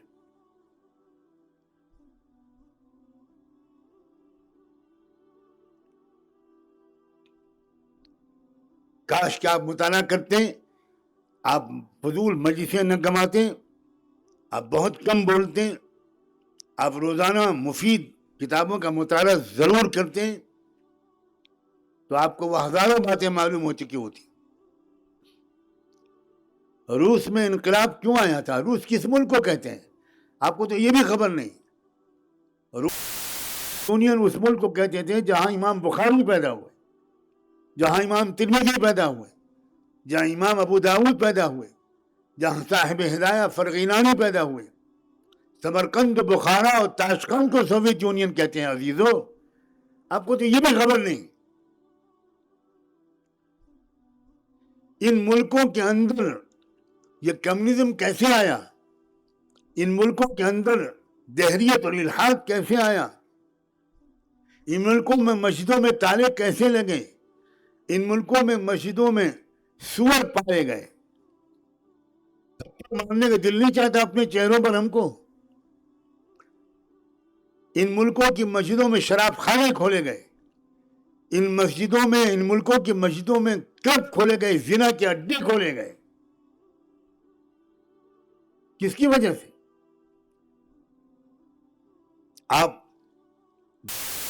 الماس کو خوب سلواتیں سنائیے اور گالیاں دیجیے، اسٹالن کو، کمیونزم کے لیڈروں کو اور بانیوں کو، لیکن آپ کو پس منظر کچھ نہیں معلوم.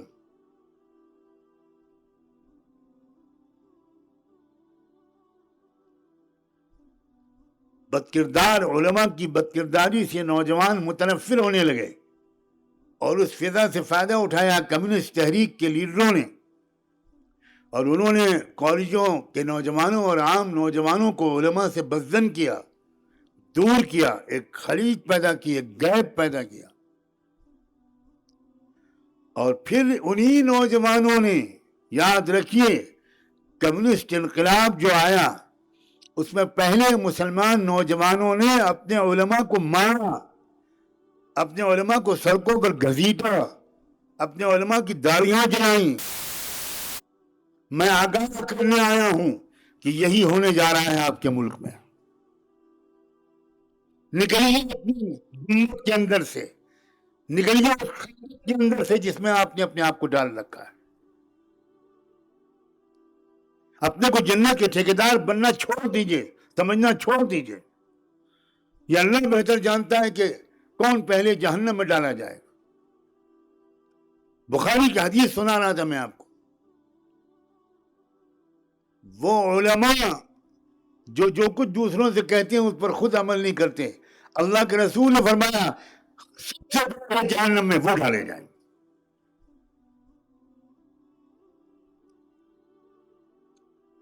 انا للہ و انا الیہ راجعون۔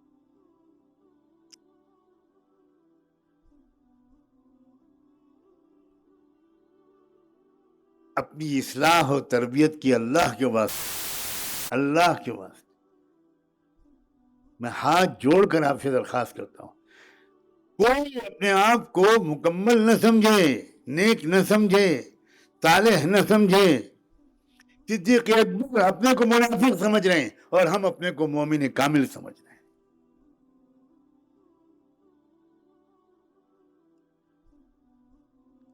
ہم بے فکر ہو گئے اپنے اصلاح سے، عوام کی اصلاح میں لگ گئے۔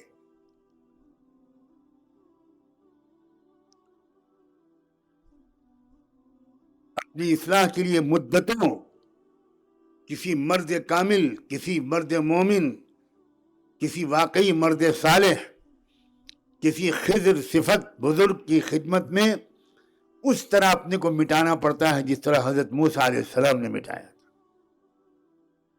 موسیٰ علیہ السلام وقت کے اولو العزم پیغمبر تھے، لیکن ایک شخص کو خصوصی علم ملا ہوا تھا، اور موسیٰ علیہ السلام وہ سن کر بے چین ہو گئے اور بہت لمبا سفر کر کے وہ علم حاصل کرنے کے لیے اس مربی اور مرشد کے پاس گئے، نبی اور رسول ہونے کے باوجود، اور کس انداز سے ان سے درخواست کی، هل اتبعك على ان تعلمني مما علمت رشدا۔ پھر یہاں پر رشدا میں کیا کروں؟ آپ سب نے یہ طے کر رکھا ہے کہ قرآن کی زیادہ سے زیادہ تلاوت کر کے آپ قرآن پر احسان کریں گے، آپ قرآن پر غور نہیں کریں۔ کبھی آپ اٹکے، آپ نے 50 سال کے آپ ہو گئے، آپ نے مما علمت رشدا کے اوپر غور کیا؟ آپ نے یہاں جو بیٹھے میں ان سے پوچھ رہا ہوں، آپ جو سامنے بیٹھے میں ان سے بھی، ساتھ رہتے میں ان سے بھی پوچھ رہا ہوں،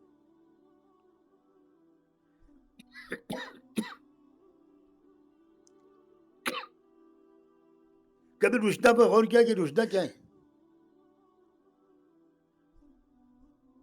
ایک بار بھی آپ نے غور نہیں کیا ہوگا، اور میں آپ سب کو آج اللہ کے حوالے کرتا ہوں، اللہ کے سامنے پیش کرتا ہوں، اللہ ان کے نام نوٹ کر لیجئے، انہوں نے آپ کی کتاب پر غور نہ کرنے کی قسم کھا رکھی۔ یہ راشیہ سہارا پر غور کرتے ہیں، یہ انقلاب پر غور کرتے ہیں، یہ سوشل میڈیا پر غور کرتے ہیں، نہیں غور کرتے تو آپ کی کتاب پر غور نہیں کرتے۔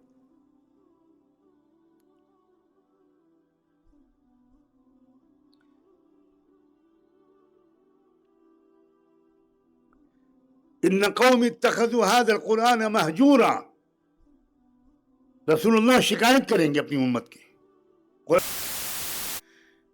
کہ ان لوگوں نے میرے قرآن کو، اس قرآن کو چھوڑا۔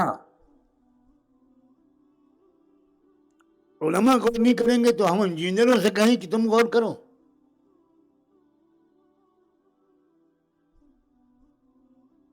یہ رشدہ کیا ہے؟ سینکڑوں کتابیں پڑھ لیجئے، ضروری نہیں ہے کہ آپ کو رشد کا علم آ جائے۔ رشد قلبی نور کو کہتے ہیں، ایک قلبی روحانی بصیرت کو کہتے ہیں۔ ربنا هب لنا من لدنك رحمة وهيئ لنا من أمرنا رشدا إن يروا سبيل الرشد لا يتخذوه سبيلا وإن يروا سبيل الغي يتخذوه سبيلا۔ رشد غی کے مقابلے میں ہے، بضدها تتمیز الاشیاء۔ عربی زبان کا قاعدہ ہے کہ کسی لفظ کے معنی آپ کو جاننے ہو تو اس کے اپوزٹ جو لفظ ہے اس کے معنی جان جائیے۔ رشد کے مقابلے میں غی ہے، اور غی کتابی جہالت کو نہیں کہتے، غی قلب کے اندھے پن کو کہتے ہیں۔ اسی لیے رشد کو کہیں گے قلب کا نور، روحانی علم و بصیرت۔ کسی کو فکر نہیں دوست، ہمارے مدارس کے نصاب میں بھی، اس کو ادھر گھماؤ، ہمارے مدارس کے نصاب میں بھی آپ کیا پڑھاتے رہتے ہیں سال بھر؟ نور النظام سے لے کر سیاہ ستہ تک قرأت فاتحہ خلف الامام، رفع یدین، آمین بالجہر، قلتین، اور قلتین سے نکلتے ہیں تو بیر بضاع میں ڈوب جاتے ہیں.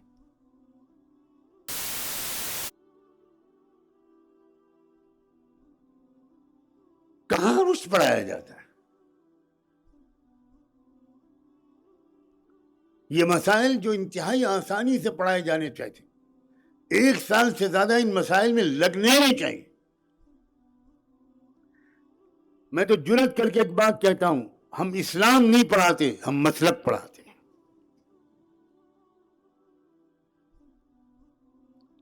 آج کے زمانے میں کتاب الطہارہ کو جب پڑھانا چاہیے تو آپ کتاب الطہارہ کو پڑھاتے وقت آپ کا یہ فرض ہے کہ آپ اپنے عزیز طلبہ کو بتائیں کہ دنیا کی کسی قوم کے پاس طہارت کا تصور نہیں ہے. طہارت کا تصور ملت ابراہیمی نے دیا ہے، طہارت کا تصور شریعت محمدی نے دیا ہے. لیکن آپ کتاب الطہارت کے اندر اترتے ہی خلافاً لابی حنیفہ، خلافاً للشافعی، خلافاً لمالک شروع ہو جاتا.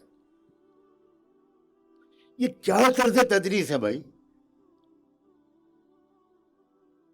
ہمارے نوجوان طلبہ مدرسے میں جو پڑھتے ہیں باہر ان سے کوئی پوچھتا نہیں، اور باہر جو مسائل ان سے پوچھے جاتے ہیں وہ مدرسے میں ہم ان کو پڑھاتے نہیں.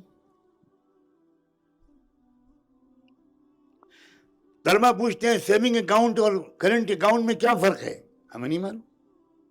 طلبہ پوچھتے ہیں اسٹاک مارکیٹ کا کیا حکم ہے، ہمیں نہیں معلوم.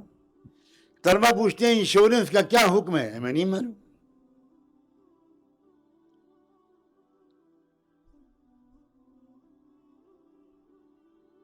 اللہ کے بندو، نئے دور کے تقاضوں کو سمجھو.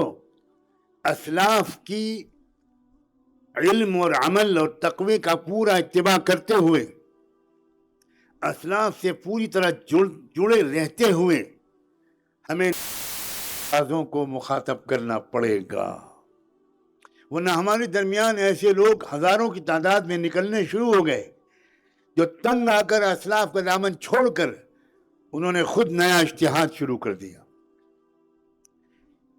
مجرم تو ہم ہیں جب ہم نے دور حاضر کے تقاضوں کے مطابق امت کے نوجوانوں کی رہنمائی کرنا چھوڑ دیا، نئے مسائل کے بارے میں علم حاصل کرنا بھی چھوڑ دیا، تو کیا کریں گے پھر ہمارے نوجوان؟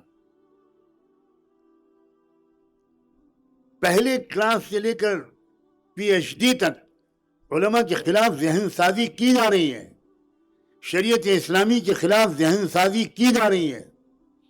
تو وہ طلباء اور طالبات ان کالجوں اور یونیورسٹیوں میں پڑھنے والے، ان کو ہم نے اگر محبت کے ساتھ نہ سنبھالا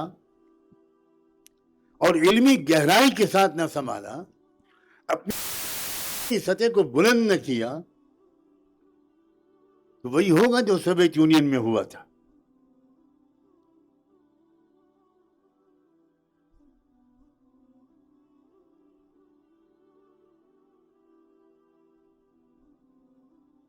ہمارے ملک میں جہاں سے بہت بڑا روحانی فیض پھیلا، سینکڑوں اور ہزاروں اللہ والے وہاں تیار، بہترین انسان. ان بے شمار جگہوں میں سے ایک جگہ خانقاہ رائے پور تھی. رائے پور میں خانقاہ بسائی تھی حضرت شاہ عبد الرحیم رائے پوری رحمۃ اللہ علیہ. حضرت شاہ عبد الرحیم رائے پوری خلیفہ تھے حضرت گنگوہی رحمۃ اللہ علیہ. حضرت شاہ عبد الرحیم رائے پوری کی جب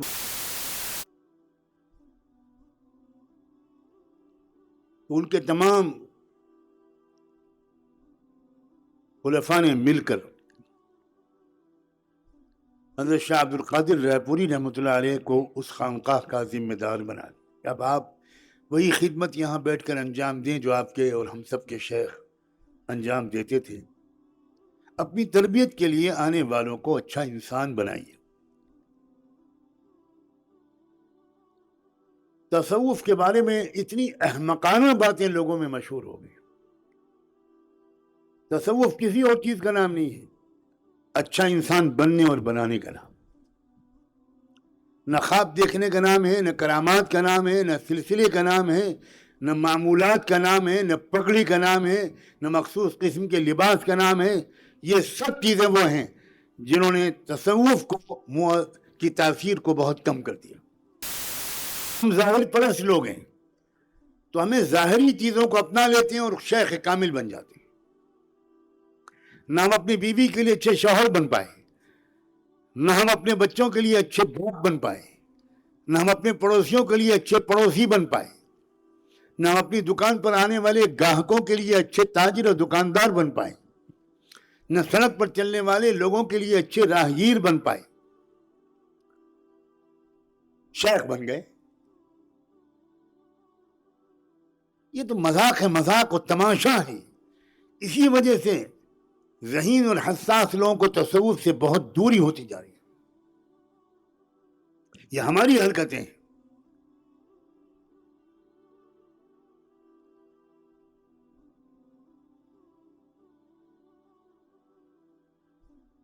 حضرت شاہ عبد القادر رائے پوری بہت ہاتھ پیر جوڑتے رہے کہ نہیں نہیں نہیں، میں بالکل ناکارہ ہوں، مجھے ذمہ داری مت دیجیے، لیکن لوگ نہیں مانے اور بالآخر ان کے سر پر ذمہ داری پڑ گئی۔ تو پہلا کام انہوں نے یہ کیا کہ اس وقت جتنے اکابر حیات تھے سب کے پاس فردن فردن حاضر ہوئے اور سب سے دعاؤں کی، رہنمائی کی، توجہات کی درخواست کی۔ اسی سلسلے میں وہ حضرت اقدس حکیم الامت حضرت مولانا اشرف علی تھانوی رحمۃ اللہ علیہ کی خدمت میں حاضر ہوئے۔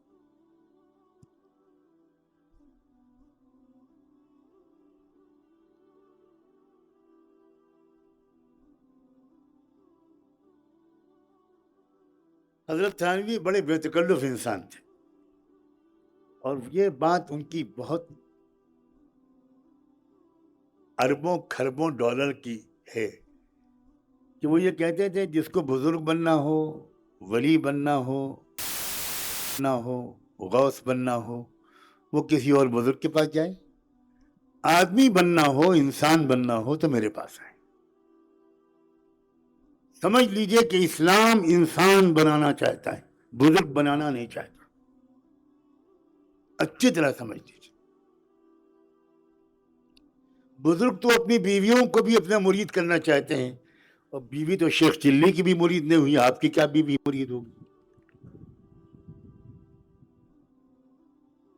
شیخ چلی کو اس بات کا بڑا غم رہتا تھا کہ باہر تو بہت بڑی تعداد میں میرے عقیدت مند ہیں، یہ کمبخت منع کی اماں یہ میری عقیدت مند ہوتی ہی نہیں۔ ایک دن شیخ چلی کی بیوی نے جب شیخ چلی گھر میں آئے تو شیخ چلی سے کہا کہ کیا بزرگ بنے پھرتے ہو، آج میں نے دیکھا ہے بزرگ۔ کہاں دیکھا؟ جلدی بتاؤ کہاں دیکھا؟ ارے ایک بزرگ اڑ رہے تھے، ہمارے گھر کے اوپر سے اڑتے ہوئے گئے، میں بہت دیر تک دیکھتی رہی۔ تو شیخ چلی بولے ارے اللہ کی بندی میں ہی تو تھا۔ تو بولی تبھی ٹیڑے ٹیڑے اڑ رہے تھے۔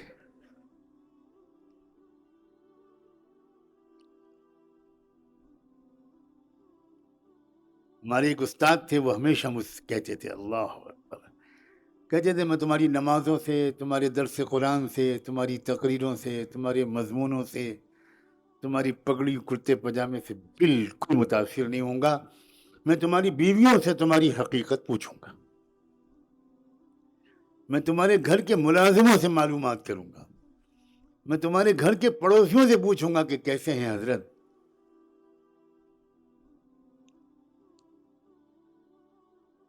حضرت تھانوی بڑے بے تکلف انسان تھے۔ حضرت تھانوی نے کہا کہ صاحب میں تو آپ کے شیخ حضرت شاہ عبد الرحیم رائے پوری کی خدمت میں 20 بار حاضر ہوا، آپ تو مجھے وہاں کبھی نظر نہیں آئے۔ تو حضرت تھانوی کے سوال کے پیچھے یہ حیرت تھی کہ ان کو جانشین بنا دیا گیا، یہ تو مجھے کبھی وہاں دکھائی نہیں پڑے۔ تو حضرت شاہ عبد القادر نے فرمایا حضرت ایک لنگی بنیان پہنے ایک گمار سا خادم نظر آتا تھا آپ کو، ایک دیہاتی؟ ہاں ہاں ہاں، وہ تو ہمیشہ نظر آتا تھا، 10 سال سے میں اس کو دیکھتا تھا، وہی جھاڑو دیتا تھا، وہی گلدان صاف کرتا تھا، وہی دسترخوان بچھاتا تھا، وہی تہجد میں حضرت کو چائے پلاتا تھا، سب کچھ سب، وہ تو میں بہت دفعہ دیکھا، آپ نظر نہیں آئے کبھی۔ اب فرمایا حضرت شاہ عبد القادر رائے پوری نے، حضرت وہ دیہاتی گنوار خادم یہی تو تھا، یہ ہے تصوف۔ آج ہم میں سے کوئی اپنے کو مٹانے کے لیے بالکل تیار نہیں۔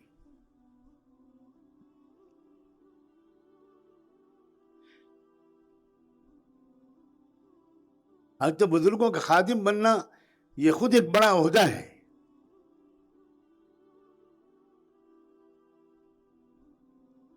وَمَا نَعْبُدُهُمْ إِلَّا لِيُقَرِّبُونَا إِلَى اللَّهِ زُلْفَى، میں تشریح نہیں کروں گا اور خوش ہوں گا اگر آپ میں سے کوئی نہ سمجھے تو یہ زلفہ کیا چیز ہے۔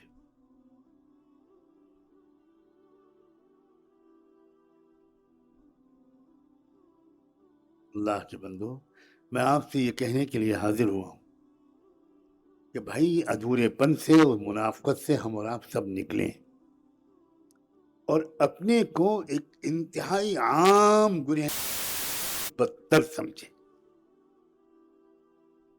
وہ عام انسان بیچارہ، وہ تو اپنے کو مانتا ہے گناہ گار، وہ کہاں کہتا ہے کہ میں مفتی ہوں اور میں عالم ہوں، میں مولوی ہوں، وہ تو بیچارہ اپنے گناہوں کے احساس میں شرمندہ رہتا ہی ہے۔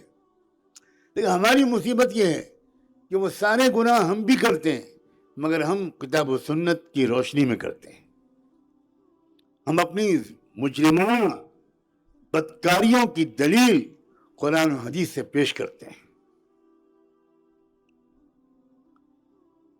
اس لیے ہمیں اپنی اصلاح و تربیت کی سچی فکر ضروری ہے۔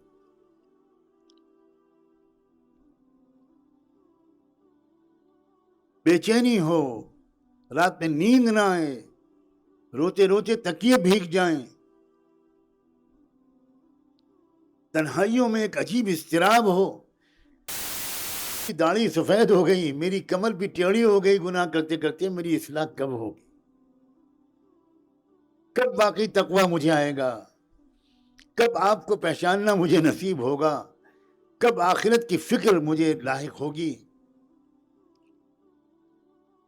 ہم تو نماز جنازہ، کوئی جنازہ آتا ہے تو پڑھا کے چھوڑ دیتے ہیں، قبرستان تک ہم نہیں جاتے، عوام جاتے ہیں۔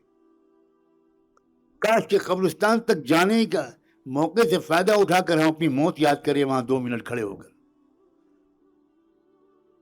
سب ٹھاٹ پڑا رہ جائے گا جب لاج چلے گا بنجارا۔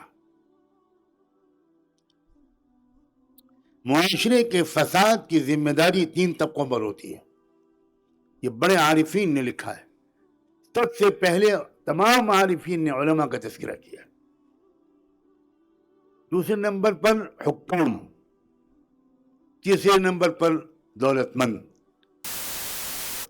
یہ 3 مجرم ہیں جن کی وجہ سے سماج برباد ہوتا ہے، جن کی وجہ سے معاشرے میں بدکاریاں آتی ہیں، جن کی وجہ سے نوجوان بے راہ ہوتے ہیں، جن کی وجہ سے بے حیائی، عریانیت اور بے پردگی پھیلتی ہے، جن کی وجہ سے جھوٹ اور حرام کمائی پھیلتی ہے۔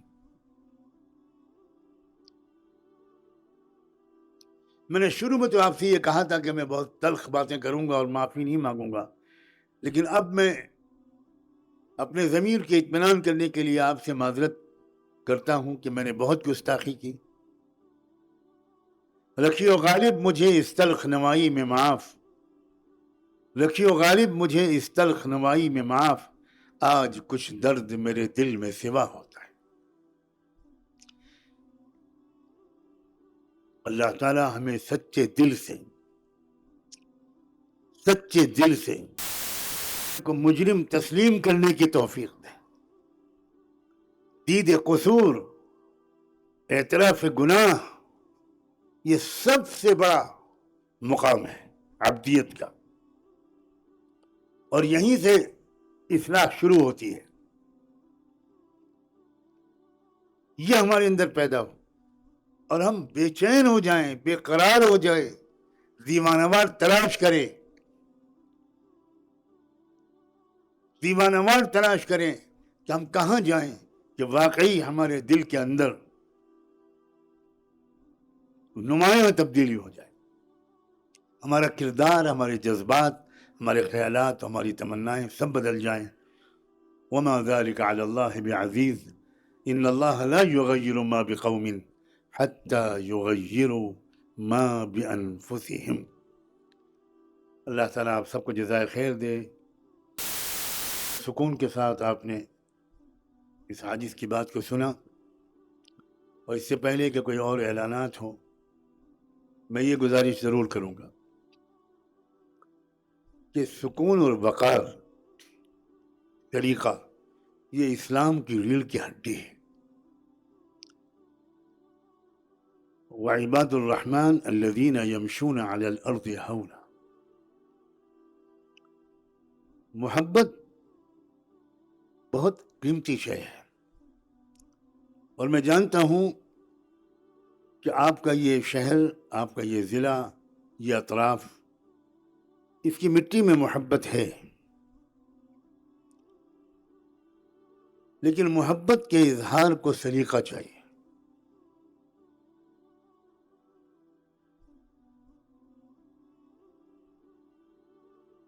ہم نے اپنے بزرگوں کو دیکھا کہ وہ کہیں بھی جاتے تھے، کسی کو خبر بھی نہیں ہوتی تھی، چپ چاپ عام آدمی کی طرح وہ سفر کرتے تھے، کسی جلسے میں جائیں یا کسی موقع پر جائیں، کوئی ہٹو بچو نہیں ہوتا، کچھ موٹر سائیکل پر سوار لوگ نہیں ہوتے، کوئی بہت زیادہ بے جا فوٹوگرافری نہیں ہوتی۔ یہ میں اپنے نوجوانوں کو جب مجھے موقع ملے گا میں سمجھاؤں گا کہ میں مانتا ہوں کہ تمہارے دل میں تھوڑی سی محبت ہے، مگر تم خود سوچو، محبت کا تقاضا یہ ہے کہ تم فوٹو کھینچو، یا محبت کا تقاضا یہ ہے کہ تم اچھی باتوں پر عمل کرو؟ کون سی محبت سچی اور مفید ہے، اور کون سی محبت جھوٹی اور نقصان دہ ہے؟ دنیا کی اور قوموں کی محبت کا اظہار کا طریقہ ان کو مبارک ہو، ہمارے پاس محبت کے اظہار کا طریقہ وہ ہونا چاہیے جو صحابہ کا تھا۔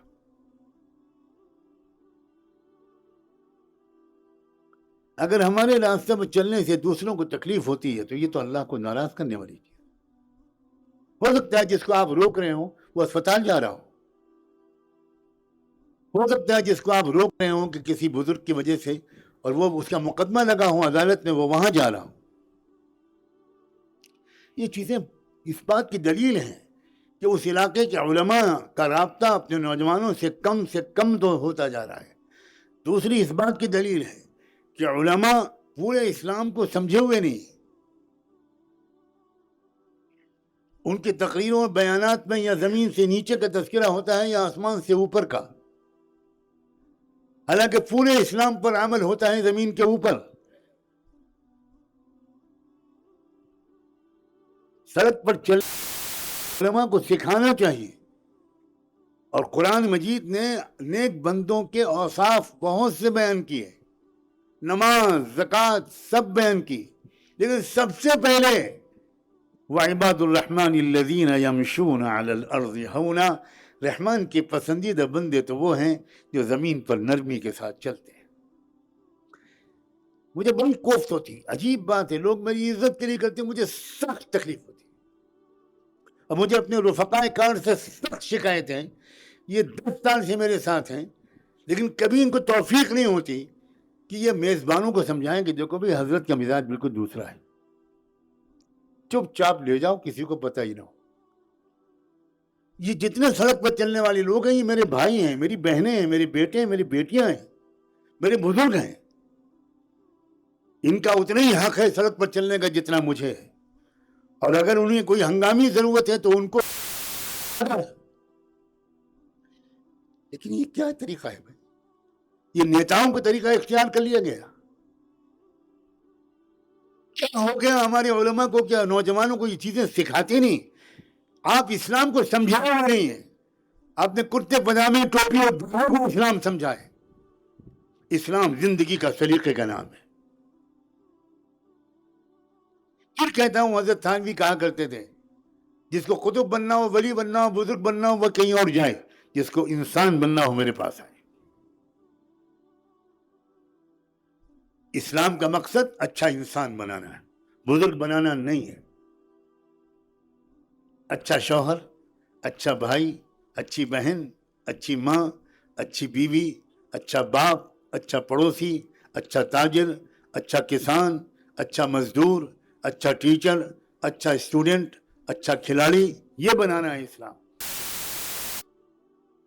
لیکن ہمارا قصور ہے کہ میں جب یہ باتیں کہتا ہوں تو نوجوان حیرت سے کہتے ہیں کہ یہ تو ہم پہلی بار سن رہے ہیں، ہم نے تو کبھی یہ سنا ہی نہیں کہ اسلام یہ ہے۔ ہم نے تو ہمیشہ داڑھی کے سائز کو اسلام سمجھا، ہم نے لمبے کرتے کو اسلام سمجھا، ہم نے گول ٹوپی کو اسلام سمجھا۔ بھائی ایک ہے اسلام کا ظاہری وضاحت، اس میں سے 1 نمبر کی، 2 نمبر کی، 3 نمبر کی شکلیں بالکل نکل سکتی ہیں قانون اسلامی کے مطابق، لیکن ایک ہے اصل اسلام جو اندر ہوتا ہے۔ اصل اسلام وہ ہے ایک ایسا شخص سیدھے جنت میں گیا اللہ کے رسول کے اعلان کے مطابق جس نے 1 نماز بھی نہیں پڑھی تھی۔ کیوں یہ باتیں بیان کرتے ہیں؟ اسلام لایا، اسلام لاتے ہی جہاد میں نکلا اور فوراً اسی جہاد میں شہید ہو گیا، اسے نماز پڑھنے کا موقع ہی نہیں ملا۔ حضور اس کے جنازے کے سامنے کھڑے ہو کر مسکرا رہے تھے، فرما رہے تھے دیکھو اس جنتی کو جس نے 1 سجدہ بھی نہیں کیا۔ یہ ہے اسلام۔ علماء اللہ کے واسطے آپ سے یہ کہنے کی جسارت کرتا ہوں کہ پہلے آپ پھر سے اسلام کو سمجھیے۔